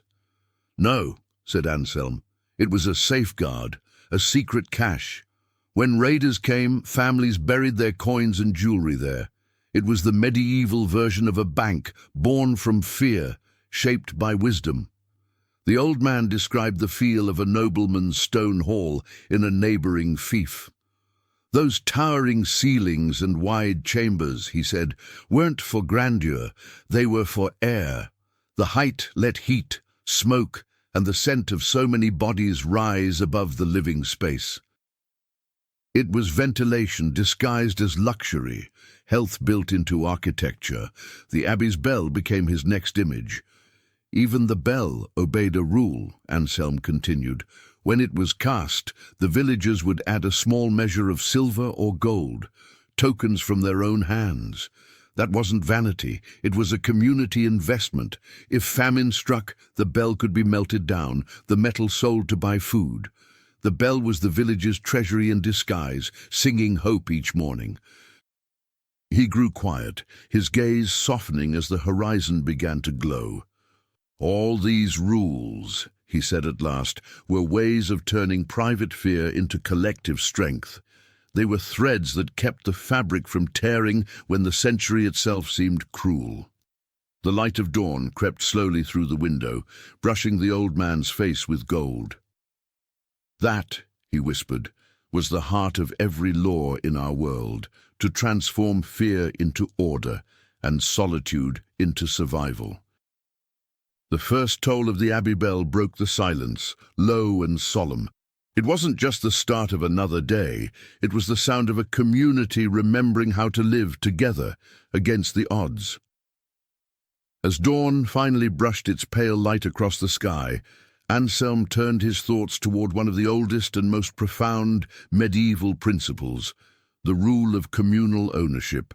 His voice was steady, soft, as though he was speaking not just to Elias, but to the land itself. "The forests and meadows around Ethelgard," he began, "belong to everyone, not to any single man. It wasn't a dream of equality, as some might think. It was a rule of risk management." He explained that by keeping natural resources as common property, the community created a safety net. If a family lost its land to flood, debt, or war, they could still graze their animals or gather firewood. It kept one person's misfortune from becoming the village's downfall, he said. It was a quiet shield against despair. The scent of warming soil rose with the first rays of the sun, and Anselm turned to another custom, the rule of cattle marks. Each family, he explained, was required to cut a unique symbol into the ear of its animals. It wasn't vanity or pride, he said, but a form of public health. If one beast fell sick, the mark told everyone where it had come from, allowing the villagers to isolate the herd and stop disease from spreading. "Even the mark of a blade on a cow's ear," he murmured, was a sign of cooperation. He then told the small human story of Gisela, the elderly woman who lived on the village's edge. She always left her hedge gate slightly ajar. "She said it meant she was awake and well," Anselm smiled, "but the habit came from something older. The open gate allowed her chickens and ducks to wander freely, feeding on insects and pests in the garden. What seemed like a sweet gesture of hospitality was, in truth, a rule of natural pest control, a delicate balance between care and practicality." A birdsong broke the morning silence, and Anselm listened before speaking again. "The bell," he said, "was our compass. In thick fog, it rang not to mark the hours, but to guide. The rule of the bell was a rule of navigation. When mist swallowed the land, the sound carried farther than sight could reach. Travelers, farmers, shepherds, they followed its echo home." He shifted to another law, the rule of communal labor. Every adult man, he explained, was required to dedicate one day each month to maintaining the roads, clearing debris, or repairing bridges. It was more than civic duty. Working together, he said, kept watch over the land. As they fixed what was broken, they also looked for danger, tracks of bandits, strange fires in the woods. The rule of labor was also a rule of vigilance. The first warmth of sunlight touched Elias's face, and Anselm noticed it. "Even the heat has its laws," he said. When villagers traveled in winter, they carried a small pot of glowing coals in their carts. It wasn't for cooking, he explained. It was for life. A single ember beneath a blanket could keep a man from freezing to death on the road. It was a rule of survival disguised as modest wisdom. He leaned back and spoke of another principle, contracts and promises. Every oath, every trade, every agreement had to be made before a third person, a witness or a priest, he said. This wasn't merely for faith or ceremony. It was our record-keeping, he explained. In a world without parchment for all, a witness's memory was the law. The rule of three was a safeguard against forgetfulness. His fingers touched the damp soil by the threshold, grounding his words. When ploughing, he continued, the furrow must always turn inward, toward your own land.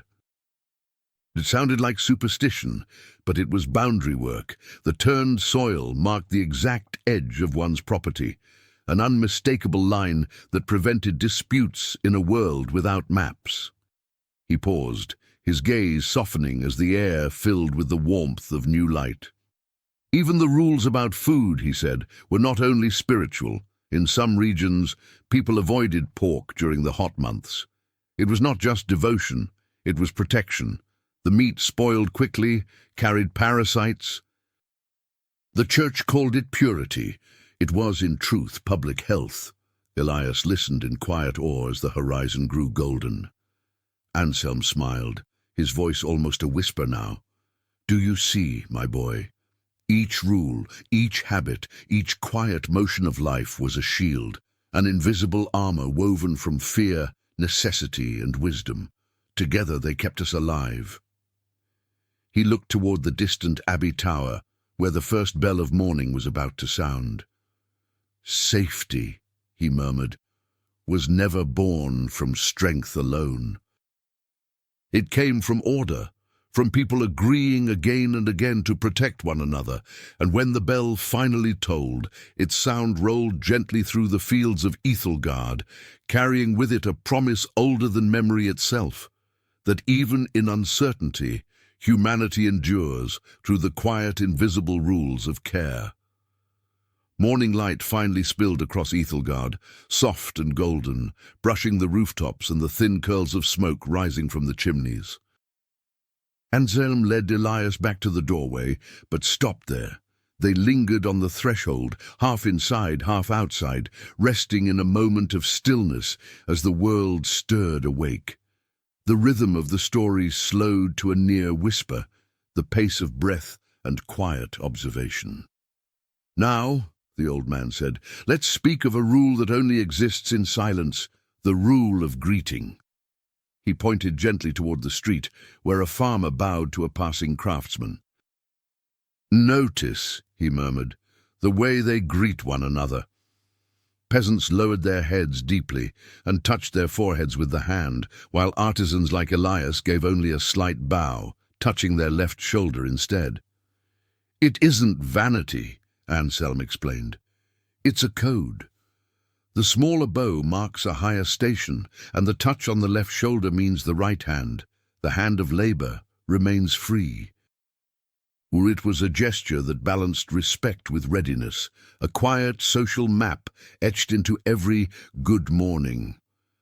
Elias felt the faint warmth of the newborn sun on his brow. Even a greeting, he realized, was a coded rule, an unspoken language of rank and purpose. The scent of fresh bread reached them next, drifting through the morning air from a nearby oven. Anselm smiled. "That too has its law," he said. "The first loaf baked each day must be shared with the 3 nearest neighbors." At first, Elias thought it a matter of kindness, but Anselm shook his head. "It's a health check disguised as generosity. If a neighbor was too ill to receive or eat the bread, the village knew they needed help. Sharing the first loaf was how we took the pulse of the community. Compassion, it seemed, had once been practical, quiet, and efficient."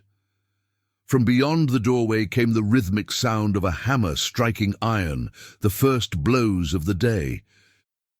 "That sound," Anselm said, "is another rule being followed." In Ethelgard, every worker paused mid-morning for what they called the thirst break. "It wasn't leisure," he said. "It was survival. A few gulps of water at the same hour kept the men from collapsing under the sun. Many lives were saved by that single shared sip." Anselm's fingers rested on the rough wooden doorframe. "Even the smallest details," he said, "carry meaning. Take the wedding ring." Elias had always believed it a token of affection. The ring on the 4th finger, Anselm explained, was thought to rest on a vein leading straight to the heart, but it was also a legal marker.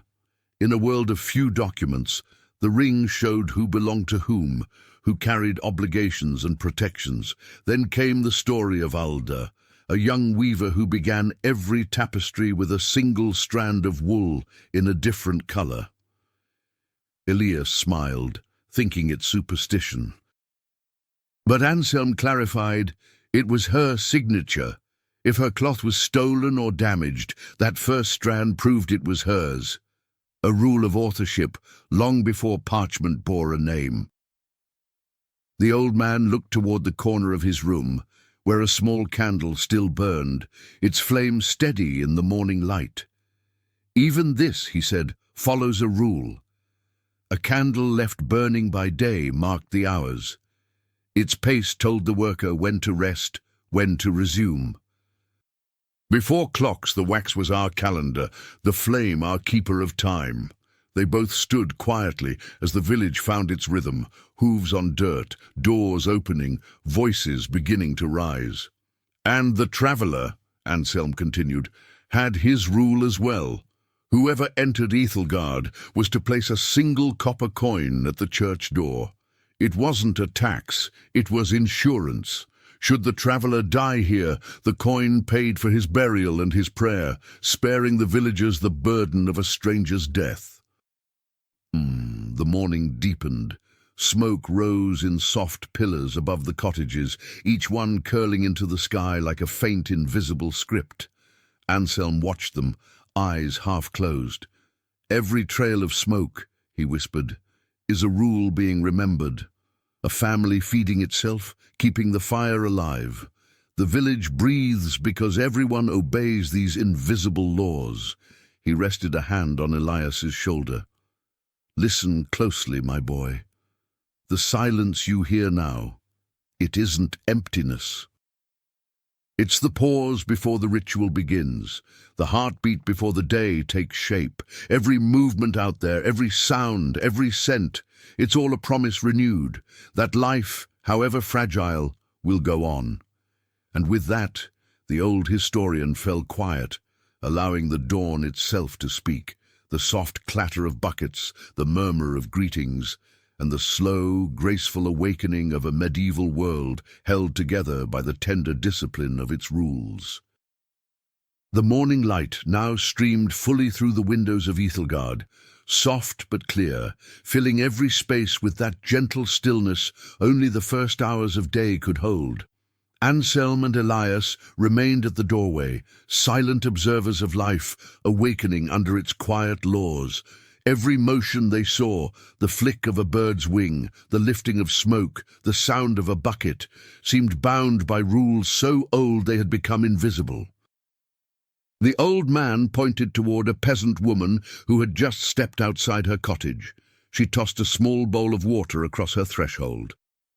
Elias had always assumed it was a matter of cleanliness, but Anselm smiled faintly. "No," he said softly, "it's a rule of health and of exorcism." In the old belief, the water that had sat overnight was thought to hold the dark fluids of the night, traces of illness or the lingering eye of envy. Throwing it out at dawn was both purification and protection, a small morning ritual to cleanse the day before it began. The air smelled fresh, full of damp earth and dew, and Anselm spoke again.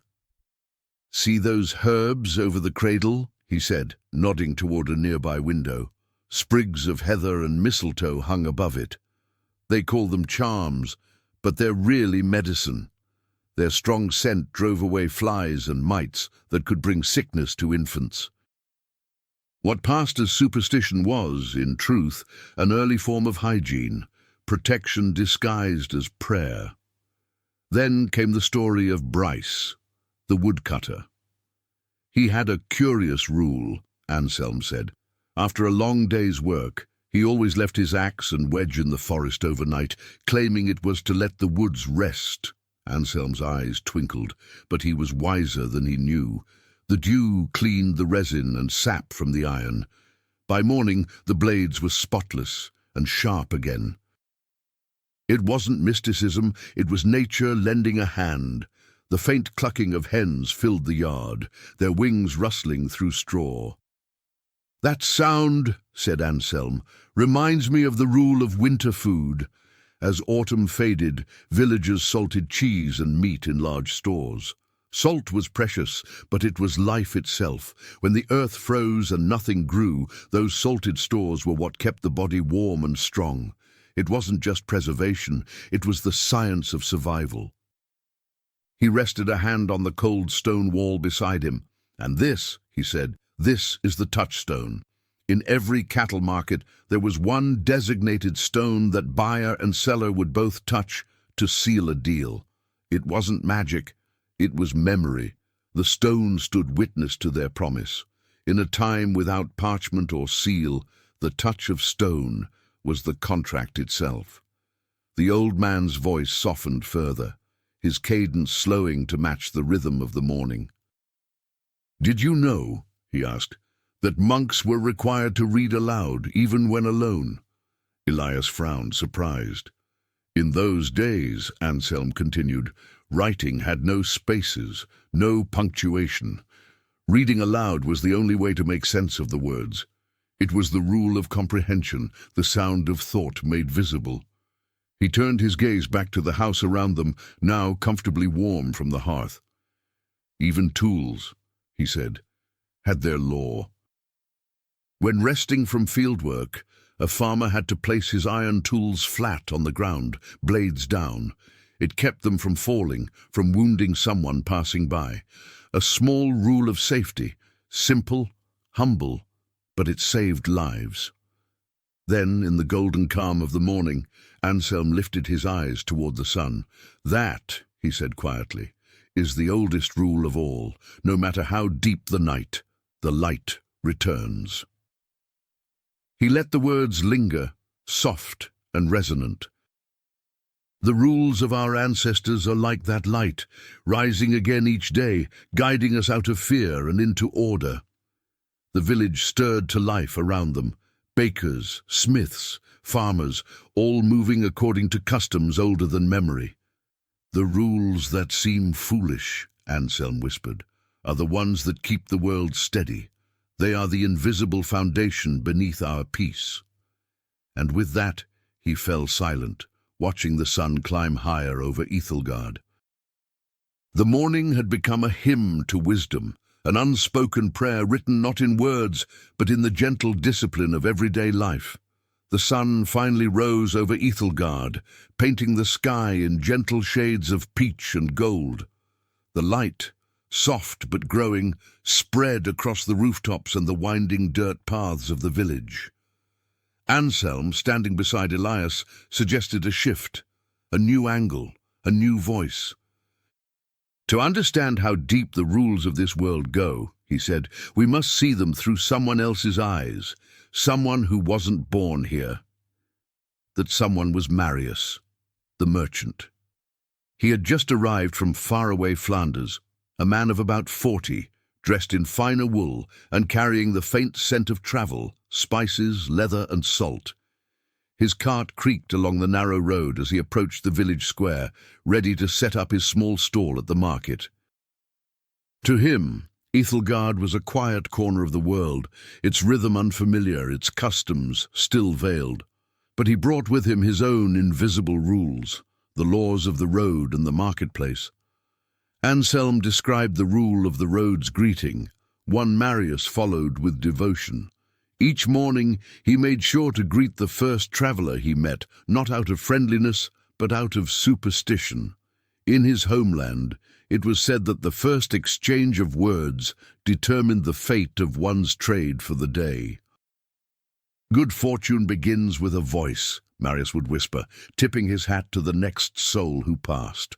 The air filled with the high, sharp creak of his wooden wheels rolling over packed earth, louder and more constant than the carts the villagers used. "Listen," said Anselm, "even that sound carries a rule. In Flanders, Marius always paid a little extra to the gatekeepers of any town he entered. It wasn't a bribe, it was insurance. The extra coin bought him time, sparing him from long inspections and tedious questions about his wares.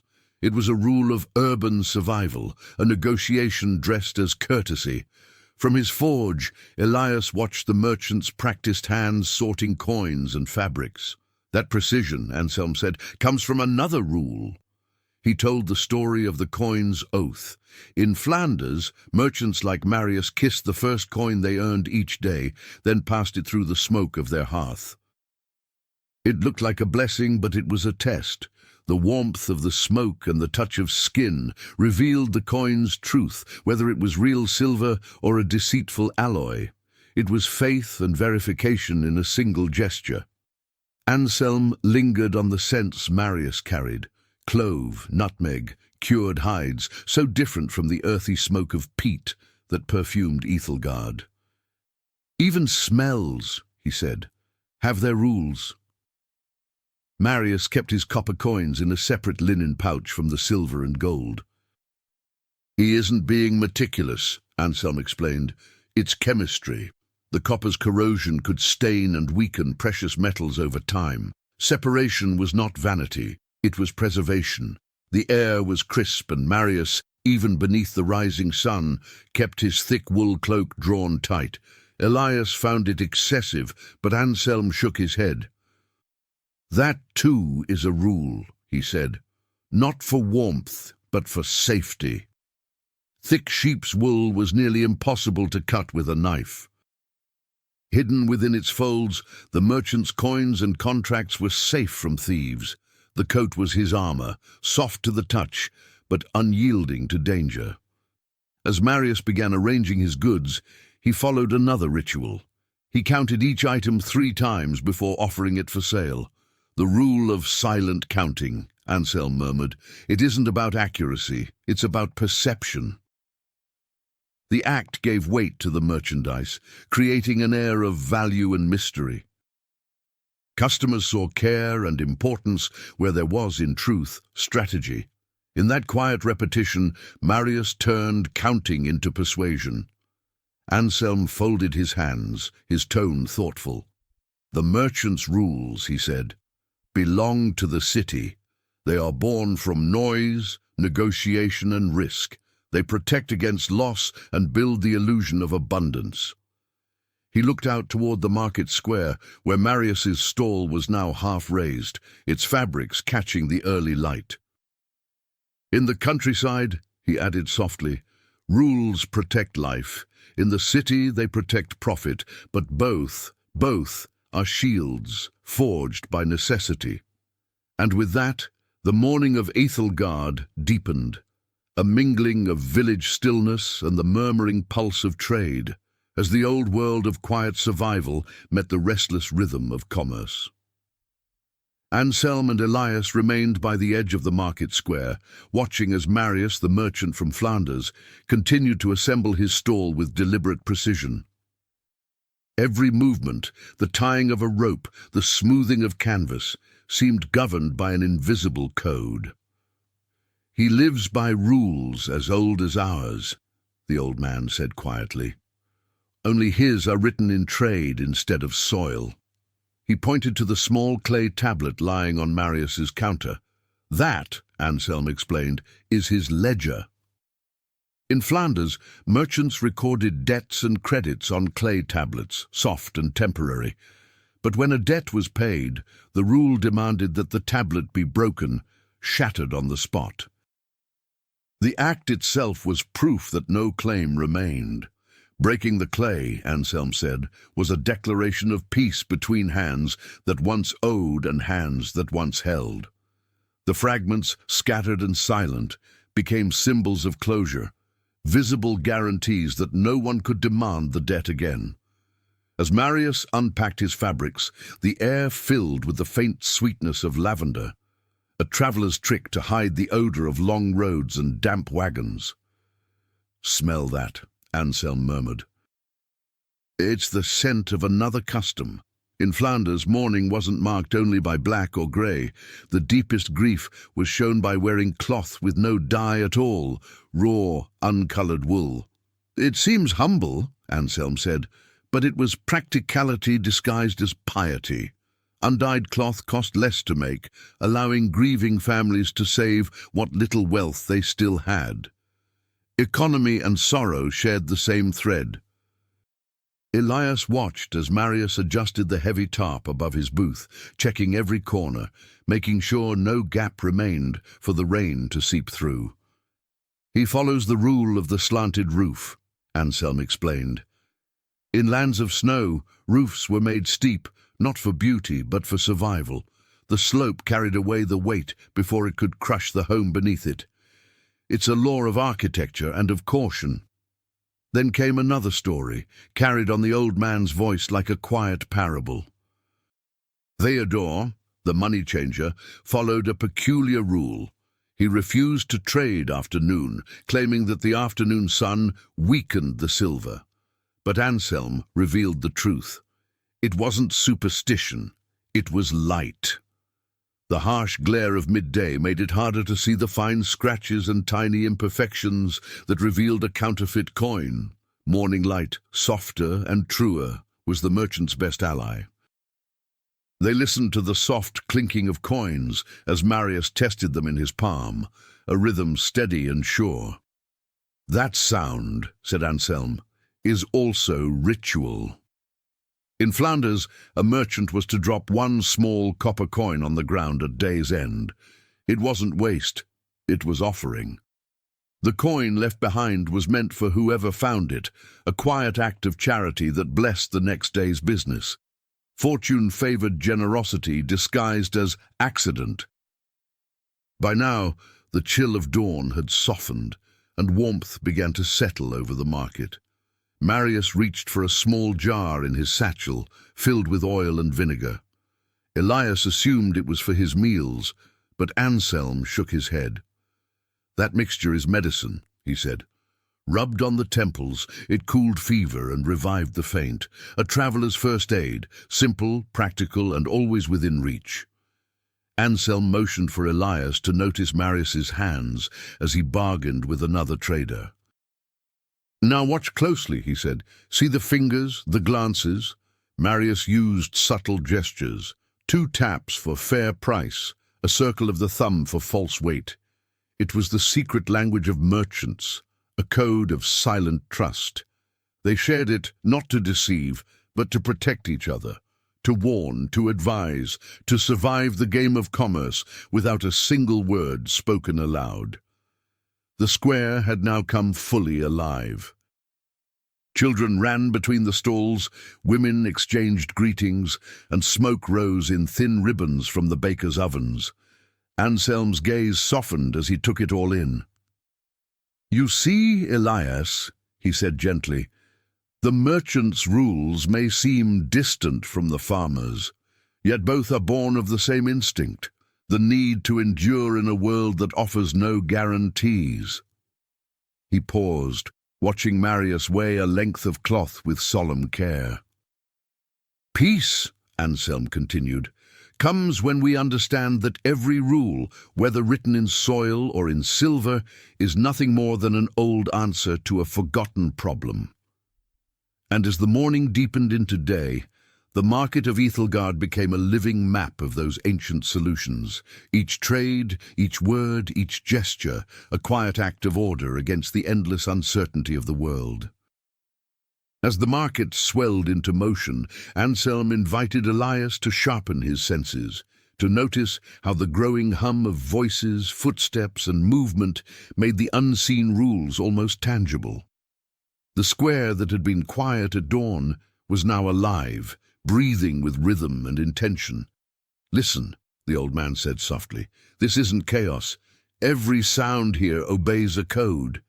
He pointed toward a vendor shouting above the crowd. "That," he continued, "is the rule of the shouted price." In every market, a seller was forbidden to reveal the true price at first. The first number had to be shouted, loud, high, inflated. Only the second, whispered close to the buyer's ear, was real. "It seems like a trick," Anselm said, "but it's a shield." The loud price caught the attention of thieves, drawing their eyes toward an illusion of wealth, while the quiet exchange kept the true deal hidden. What sounded like noise was, in truth, protection disguised as performance. Elias inhaled deeply. The air was thick with smells, sweat, straw, smoke, and spice. He watched women testing Marius's fabrics, their gestures delicate and deliberate. "See their hands?" Anselm asked. "They never open their palms fully." It was the rule of closed fingers. In touching cloth, the hand had to stay half-curled, fingertips grazing but never pressing flat. "It's not modesty, it's hygiene," said the old man. "An open hand leaves oil and dirt. A closed one preserves the fabric's worth." Even grace, it seemed, had a purpose hidden in necessity. Then, lowering his voice, Anselm shared one of the stranger customs of the age, the rule of relief. In many abbeys, travellers were first offered a bath and a chamber pot before any meal. "It sounds courteous," he said, "but it was medicine." Monks and apothecaries could judge a guest's health from these first rituals, cleanliness, colour, odour, allowing them to detect contagion long before a symptom was spoken. Hospitality, in truth, was diagnosis. The air grew warmer as fires flared beneath cooking pots, the smell of roasting fat blending with smoke.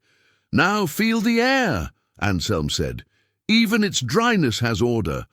The rule of trade separation kept butchers and fishmongers far from the bakers and grain sellers. It wasn't for tidiness, but for safety. Meat's blood and stench could infect the dry goods, spoiling food for the village. Primitive though it was, this was sanitation, commerce arranged by survival instinct. A metallic rhythm broke through the crowd, the steady ring of a cleaver being honed.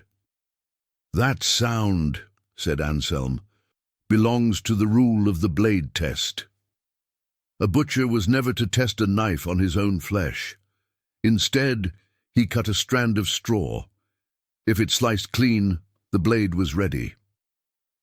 "A rule born of wisdom," the old man mused, "because a worker who wounds himself can't feed anyone." His gaze drifted to a cluster of farmers, rinsing vegetables at the community well.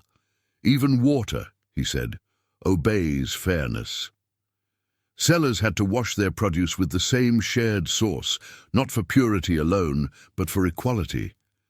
"If all use the same well," Anselm explained, "then the health inspector needs only to test the water once. Fairness and safety bound together." Elias stood still, listening again. The market was a tapestry of sound and scent, the rhythmic clatter of tools, the shuffle of boots, the murmur of bargaining voices rising and falling like waves. Anselm's voice softened into reflection. "Here," he said, "the rules of the city and the rules of the land meet. Each shout, each motion, each careful silence weaves into a greater order. The market isn't merely trade, it's the heartbeat of civilization itself." He paused, the morning sun glinting off 100 small exchanges. "And when you learn to listen," he added, "you'll hear that every noise here is a language of survival, chaos only to those who don't yet understand the code." The marketplace of Ethelgard now pulsed with movement, shouts, hoofbeats, and the metallic ring of trade. Yet Anselm's gaze had already found a new point of quiet observation. He guided Elias's eyes toward the tent of the travelling apothecary, who was carefully arranging rows of glass vials and paper packets on high wooden shelves. "Notice the height," Anselm said softly. "That's not pride, it's preservation." The rule of the raised shelf kept herbs and powders above the reach of idle hands, but more importantly, beyond the dust and moisture that rose from the ground. "What looks like display," he explained, "is really protection. The medicine remains potent because the air below is never still, and the earth always breathes decay." The scent that drifted from the apothecary's tent was sharp and complex. Garlic, vinegar, thyme, and smoke mingled together. Elias wrinkled his nose, but Anselm smiled faintly. "That odor is armor," he said. The apothecary followed the rule of scent defense. He chewed garlic and breathed vinegar fumes, believing that strong smells drove away disease-bearing vapors. "He isn't fighting spirits," Anselm said. "He's fighting fear, the oldest illness of all." A clatter of hooves echoed from the far end of the square. Anselm turned his head toward a small group of traders arriving on horseback. "Listen closely," he said. "Even their silence is a rule." These men followed the rule of the quiet escort. When merchants rode together near a village, they muffled the horses' tack and kept them silent. "Not to calm the animals," the old man said, "but to avoid being heard. The sound of hooves was an invitation to thieves." In silence, they claimed safety through invisibility. Elias looked down, feeling the soft tremor of footsteps in the packed earth beneath him. "The ground moves like a living thing," he murmured. Anselm nodded. "And even that movement carries meaning." When an artisan retired from his craft, the rule of tool donation required him to gift his worn instruments to the poorest apprentices. "Not as charity," Anselm said, "but as quality control." The young could begin, with tools that still worked but never perfectly. To earn better ones, they'd have to master the craft itself. The old man's eyes grew distant, as if peering across centuries. "In Aquitaine," he continued, "there was the rule of the painted door. Families with an ill member painted a small ochre circle beside the entrance, not as shame, but as warning. It was a sign of care, not fear, a wordless quarantine that saved neighbors' lives. The color of compassion, not contagion. By now, the sun of mid-morning pressed warmth onto the market. The air shimmered faintly. Even thirst, said Anselm, had its law. Before heavy labor, peasants drank a small cup of watered wine. It wasn't indulgence, it was disinfection. The wine cleansed the water, he explained, killing what the eye could not see, a small daily ritual of survival. Then, pointing toward the hills, Anselm spoke of the rule of eyes to the forest. Shepherds, before dusk, mimicked the call of a certain bird toward the tree line. It wasn't for their flocks, he said, but for the watchers on the wall. A song disguised as a signal, safe passage confirmed without a word. At last, Anselm's gaze returned to the straw that blanketed the ground beneath their feet. It rustled softly as people walked over it. "And this," he said, "may be the most important rule of all." At day's end, every strand of straw was to be gathered and burned. Not for tidiness, he revealed, but for cleansing. The straw absorbed the filth and blood of the market. Burning it purified the square, an ancient act of public health disguised as ritual housekeeping. He looked once more at Elias, the sun glinting in his eyes. What you hear, what you smell, what you touch, every sense is the language of rules. They're not chains, but threads of protection woven through disorder. The market around them hummed on, vibrant and alive, a living symphony of human instinct made visible through custom, caution, and quiet wisdom. At the height of noon, the rhythm of Anselm's narration slowed to match the weight of the sun itself. The light had turned thick and golden, pressing down on rooftops and shoulders alike, and even the voices of the market softened beneath its heat. "Watch closely," the old man murmured. "Even the sun writes its own laws." He spoke of the rule of the midday pause, a quiet commandment obeyed by every villager. From the 12th to the 14th hour, all heavy work stopped. To a stranger, it might look like laziness. "But it isn't rest for pleasure," Anselm explained. "It's survival. In the 10th century, the midday heat could kill as swiftly as a sword." The pause was a rule of preservation, protecting the labor force so that strength could return with the afternoon breeze. A forgotten chapter in the story of medieval occupational health. Inside the clay-walled house, Elias felt the coolness of shadow against his skin, the relief that came with it. Even craftsmen, said Anselm, obeyed their own kind of stillness. The rule of the artisan's nap was sacred, 1 hour of sleep after the meal, not as indulgence, but as precision. "A tired hand ruins metal," he said simply, "and a ruined piece of iron might mean hunger." Rest was not rest, it was calibration. The old man paused, listening. The marketplace had gone nearly silent. Only the slow droning of insects broke the stillness. "Hear that?" he asked. "That's the sound of warning." The church bell that tolled at midday was more than a summons to eat. It was a signal of danger. "At this hour," Anselm said, "the body burns too hot, and even the smallest spark can turn to fire.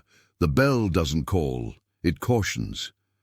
The air smelled faintly of sun-warmed wood. "And even scent," he continued, "has its rule.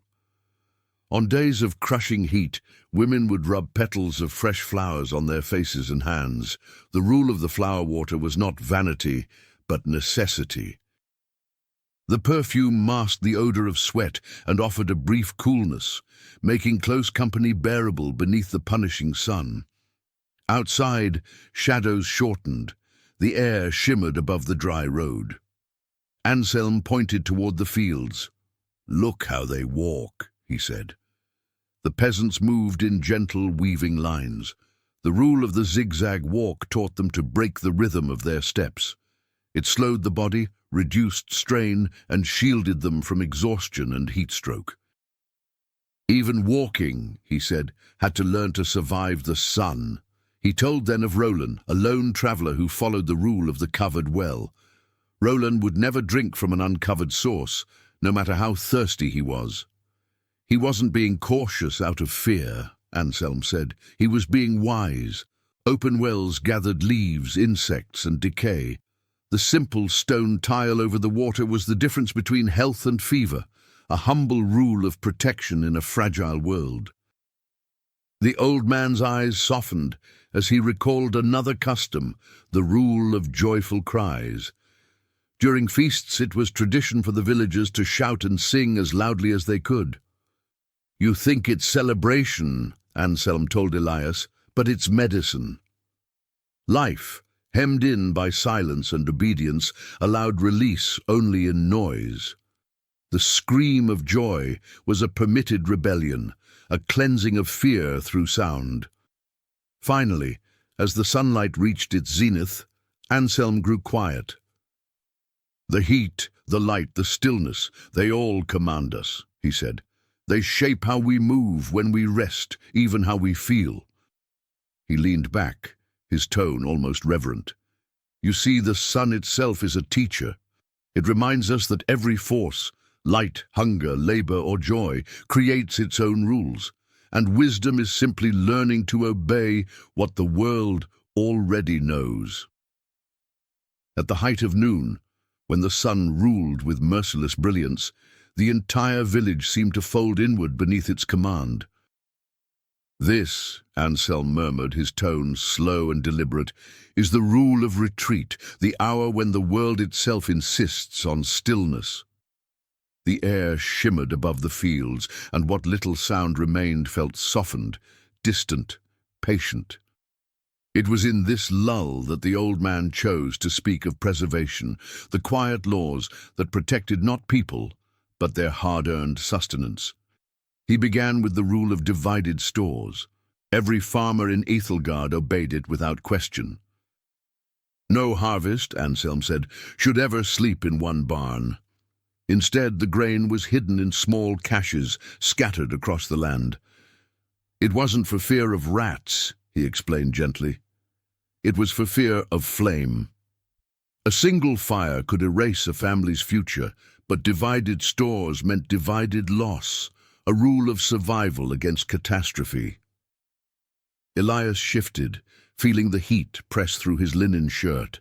The coarse fabric clung to his back, and Anselm noticed. "Even cloth follows order," he said. Women had long followed the rule of colored threads, a single red or blue stitch sewn discreetly into the hem of undergarments. "Not for beauty," he said, "but for belonging." In the communal wash, that tiny thread marked identity, ensuring every piece of clothing found its rightful home. A faint fragrance drifted on the breeze. Marius, the merchant, burning incense at his stall to chase away flies. "Even the smoke," Anselm said, "carries wisdom." He turned to another law of the land, the rule of seed exchange. Every 3 years, neighbors swapped small portions of their seed. It wasn't about novelty, he explained. It was about survival. Different soils bred different strengths. By exchanging seeds, the villagers built a shield against blight and famine, weaving resilience into the very fabric of their crops. The silence deepened, broken only by the hum of bees. "Do you hear that stillness?" the old man asked softly.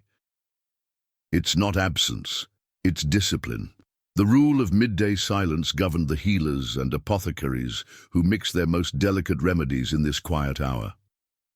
"No word, no distraction," he said. "A single noise could cost a life if it broke the focus of a steady hand." Anselm then told the story of Hubert, the blacksmith from a nearby village.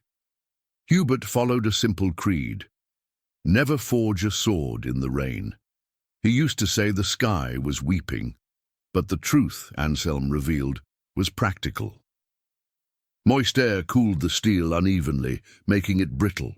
"The sadness of the sky," he said with a faint smile, "was just the wisdom of experience-given poetry." He pointed toward the roof's shadow, short and dark upon the earth. Even shade obeys a purpose. Villagers followed the rule of the clean roof to sweep away moss and weeds from the thatch. "Not for appearance," Anselm explained. "Moisture breeds rot, rot breeds worms, and worms bring sickness." Utei, a clean roof was not pride, it was prevention. The floor beneath them was cool, the packed earth grounding against the heat. "And even the oven knows its time," Anselm continued. The rule of the noon bake required that bread be made during the hottest part of the day. "Not to suffer the sun," he said, "but to save the fire." The dry air and radiant heat shortened the baking, preserving precious fuel. It's the economy of wisdom, the kind that keeps families alive. Finally he let the words settle, their rhythm as slow as the drifting shadows outside. "You see, Elias," he said, his voice soft but steady, "the sun doesn't only command us to rest, it reminds us to adapt. Every shimmer of heat, every pause of breath, teaches prudence." He closed his eyes briefly, breathing in the warmth, then smiled faintly. "To live well," he whispered, "is to listen. Even the light has rules, and they were written long before men learned to speak them." And as the afternoon deepened and the sun began its slow descent, the air of Ethelgard softened, the light shifting from gold to silver. The energy of the village faded into a calm rhythm, and Anselm used that quiet to draw everything together. "Now," he said gently, "let's remember what the day has taught us. The harshest rules were never punishments, they were shields." He began with the rule of village identity. Every soul in Ethelgard carried a name rooted in craft or trait: Ferrarius for the blacksmith, Albus for the fair-haired, Weaver for the spinner. It wasn't lack of imagination, Anselm explained, but law and logic. In a world without papers or seals, a name was proof of belonging. It tied a person to a trade, a family, and a place. If a crime was done, or a debt left unpaid, the name led you home, he said. A simple living system of order in a time before ink and record. Elias felt the first cool breeze of the evening brush his arms. The old man smiled and nodded toward a cluster of herbs planted by a doorway. "That, too, is a kind of wisdom," he said. The rule of the door herbs decreed that every home should grow rue or wormwood near its entrance. The sharp scent kept rats, snakes, and insects away. "It wasn't decoration," he said softly. "It was a wall made of fragrance, defense without violence." The scent of burning wood drifted through the air as Anselm spoke again. "Even the traveller had laws of survival," he said. "The rule of the traveller's meal required every wanderer to carry dry bread and fortified wine, mixed with honey and spice. It wasn't taste that mattered," he said. "It was endurance. Dry bread never spoiled, and the sweetened wine resisted freezing even in bitter cold. It kept the body alive when the road had no mercy. His voice deepened as he recalled the abbey. And once more the bell. Every 100 years, the monks followed the rule of the inverted bell. They turned it upside down, not in madness or ritual, but for maintenance. To clean the inside, to find the cracks, Anselm explained, to let the sound of faith last another century. It was a rule of preservation disguised as ceremony. Elias breathed in the earthy mix of soil and hay. "Smell that?" Anselm asked. "That's the scent of labor shared." He told of the rule of shared tools. When a tool was borrowed, it was returned with the blade slightly dulled. "You'd think it insult," he said, "but it was mercy." A dull edge made it safe to carry, preventing wounds on the way home. Courtesy born from caution. Then came the final story, and Anselm's voice softened to near whisper. "Even birth," he said, "had its call." In Ethelgard, women in labor followed the rule of the birth cry. They screamed as loudly as they could, not just from pain, but to summon help. It was the village's alarm, he said. The cry meant, "Come, bring water, bring hands, bring life." As the last light melted into dusk, Anselm fell silent. The air grew cooler, carrying the scent of fading fires and the promise of rest. "So you see, Elias," he said finally, "every fear of the past became a law of peace. Every wound gave birth to wisdom." He looked toward the horizon, where the abbey's bell tower stood like a shadow against the violet sky. "The night is near," he murmured. "And it brings no new rule, only remembrance. What we call safety is just the echo of fear, transformed by time into care." As the afternoon light stretched into long, trembling shadows, the air of Ethelgard cooled and thickened, preparing the world for night. Anselm's voice softened, the tone of a man gathering meaning from the quiet. "This is when silence has purpose," he said, "the rule of waiting." At day's end, every family would sit in stillness before lighting their lamps. It wasn't for rest, Anselm explained, but for listening. The hush allowed them to sense danger, the distant crack of a branch, the rhythm of approaching hooves, the whisper of someone moving in the dark. Only when the world felt safe did they dare strike a spark. The silence itself was a sentinel. He recalled another rule now changed by peace. Once, villagers left bread in the window as a silent gift for the hungry traveler. But in calm years, he said, the bread became salt. A small bowl of it glimmered at the edge of the sill, no superstition, but the rule of exchange. Salt was precious, and offering it invited travelers to trade stories, warnings, and news. It was the first network of intelligence, Anselm smiled, carried on the wind. Elias held his cup, now cool to the touch. "Even that," said the old man, "is governed by order." He spoke of the rule of divided labor, imposed by lords who demanded structure. One hand to the plough, one to the loom. Not for skill, but taxation. A household split by trade was easier to count, to measure, to tax, a quiet machinery of control masked as efficiency.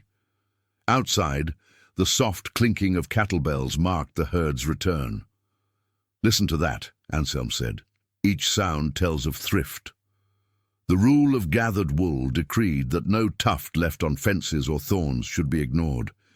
Every scrap mattered. The poorest women walked the hedgerows, collecting what the sheep had left behind. "No waste," he said. Every fibre was warmth. The air smelled of smoke and iron, and even fear had its remedies. Beneath every peasant's pillow lay a knife of iron. Not to kill, Anselm explained, but to keep away what cannot be seen. The rule of the iron blade guarded dreams. People believed the metal drove out demons, but the truth was gentler. It gave the mind something solid to trust. "A superstition," he said, that calmed the heart.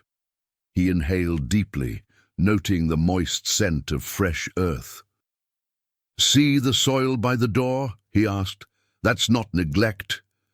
The rule of loose earth required a patch of disturbed ground before every home. If someone approached in the dark, the shifted soil revealed the step, a silent alarm against unseen threats. The fire had died to embers. Warmth now came from the red heart of the hearth. "Even posture was rule," Anselm continued. "When speaking to a superior, hands must stay behind the back." It wasn't servitude, but assurance. It said, "I carry no blade. I mean no harm." Respect was safety disguised as courtesy.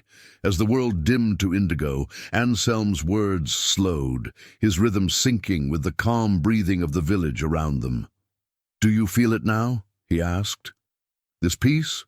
He gestured toward the quiet fields beyond the window. "It's built upon fear, fear tamed and shaped into wisdom." He rested his hands on the table, eyes reflecting the fading glow of the coals. "Every absurdity we mock in the old ways was once the thin wall between life and death," he said softly. "And every comfort you know, the calm, the quiet, the order, was bought with centuries of worry turned into rule." He leaned back, the faint smile of a teacher content with silence. "So breathe, Elias. The world you live in is the child of their fear and their hope." Outside, the first star appeared above Ethelgard, and the day's final rule unfolded. The waiting was over. The night could begin. Night finally settled over Ethelgard, wrapping the village in its soft, protective quiet. The fields faded into shadow, and the last wisps of smoke from the chimneys rose like sighs into the cooling air. Inside the small house, Anselm motioned for Elias to sit once more by the fading embers, their gentle glow the only source of warmth and light. It was a tranquil light, the kind that seemed to shine not outward, but inward into the folds of understanding. "This," said the old man, "is how the day ends, not with noise, but with sense." He spoke slowly, gathering the threads of all he had taught. "You once asked me why people followed rules that made no sense," he began. "But perhaps it's not the rules that were senseless, only our distance from the fear that created them." He returned to the very first lesson, the rule of the longer road. The path to the river that wound wide and safe through the open fields, instead of cutting through the dark forest. "You thought it was superstition," Anselm said, smiling faintly. "But it was belonging. By forcing every villager to take the same longer way, the community made sure they met each other, sharing words, warnings, and laughter. The long road," he said softly, "kept hearts close." Elias turned his empty cup in his hands, feeling its faint warmth, breathing in the earthy scent of cooling embers. Anselm nodded to him. "And do you remember the rule of the silent offering?" he asked. Along that same long path, travellers would leave behind small, simple tokens, a polished stone, a sprig of herb. "Not charms," he said, "but signs." Each offering told the next traveller that someone from the village had passed recently, that the way was safe. It was the first language of trust. He looked toward the faint plumes of smoke curling above the rooftops. Even light had its order. At dusk, each family would light their fire after the abbey bell rang. "Every flame was a point in the great circle," he said. "A village of lights meant a village awake, alive, and watching over itself." The rule of light was really the rule of mutual visibility, courage made visible through warmth. The old man's gaze turned distant. "And when the bell rings again at dawn," he murmured, "it will call to another rule, the rule of the hidden grain." Each family buried a sealed clay pot of seed beneath the floor of their home. "Not for rats," Anselm said, "but for tyranny."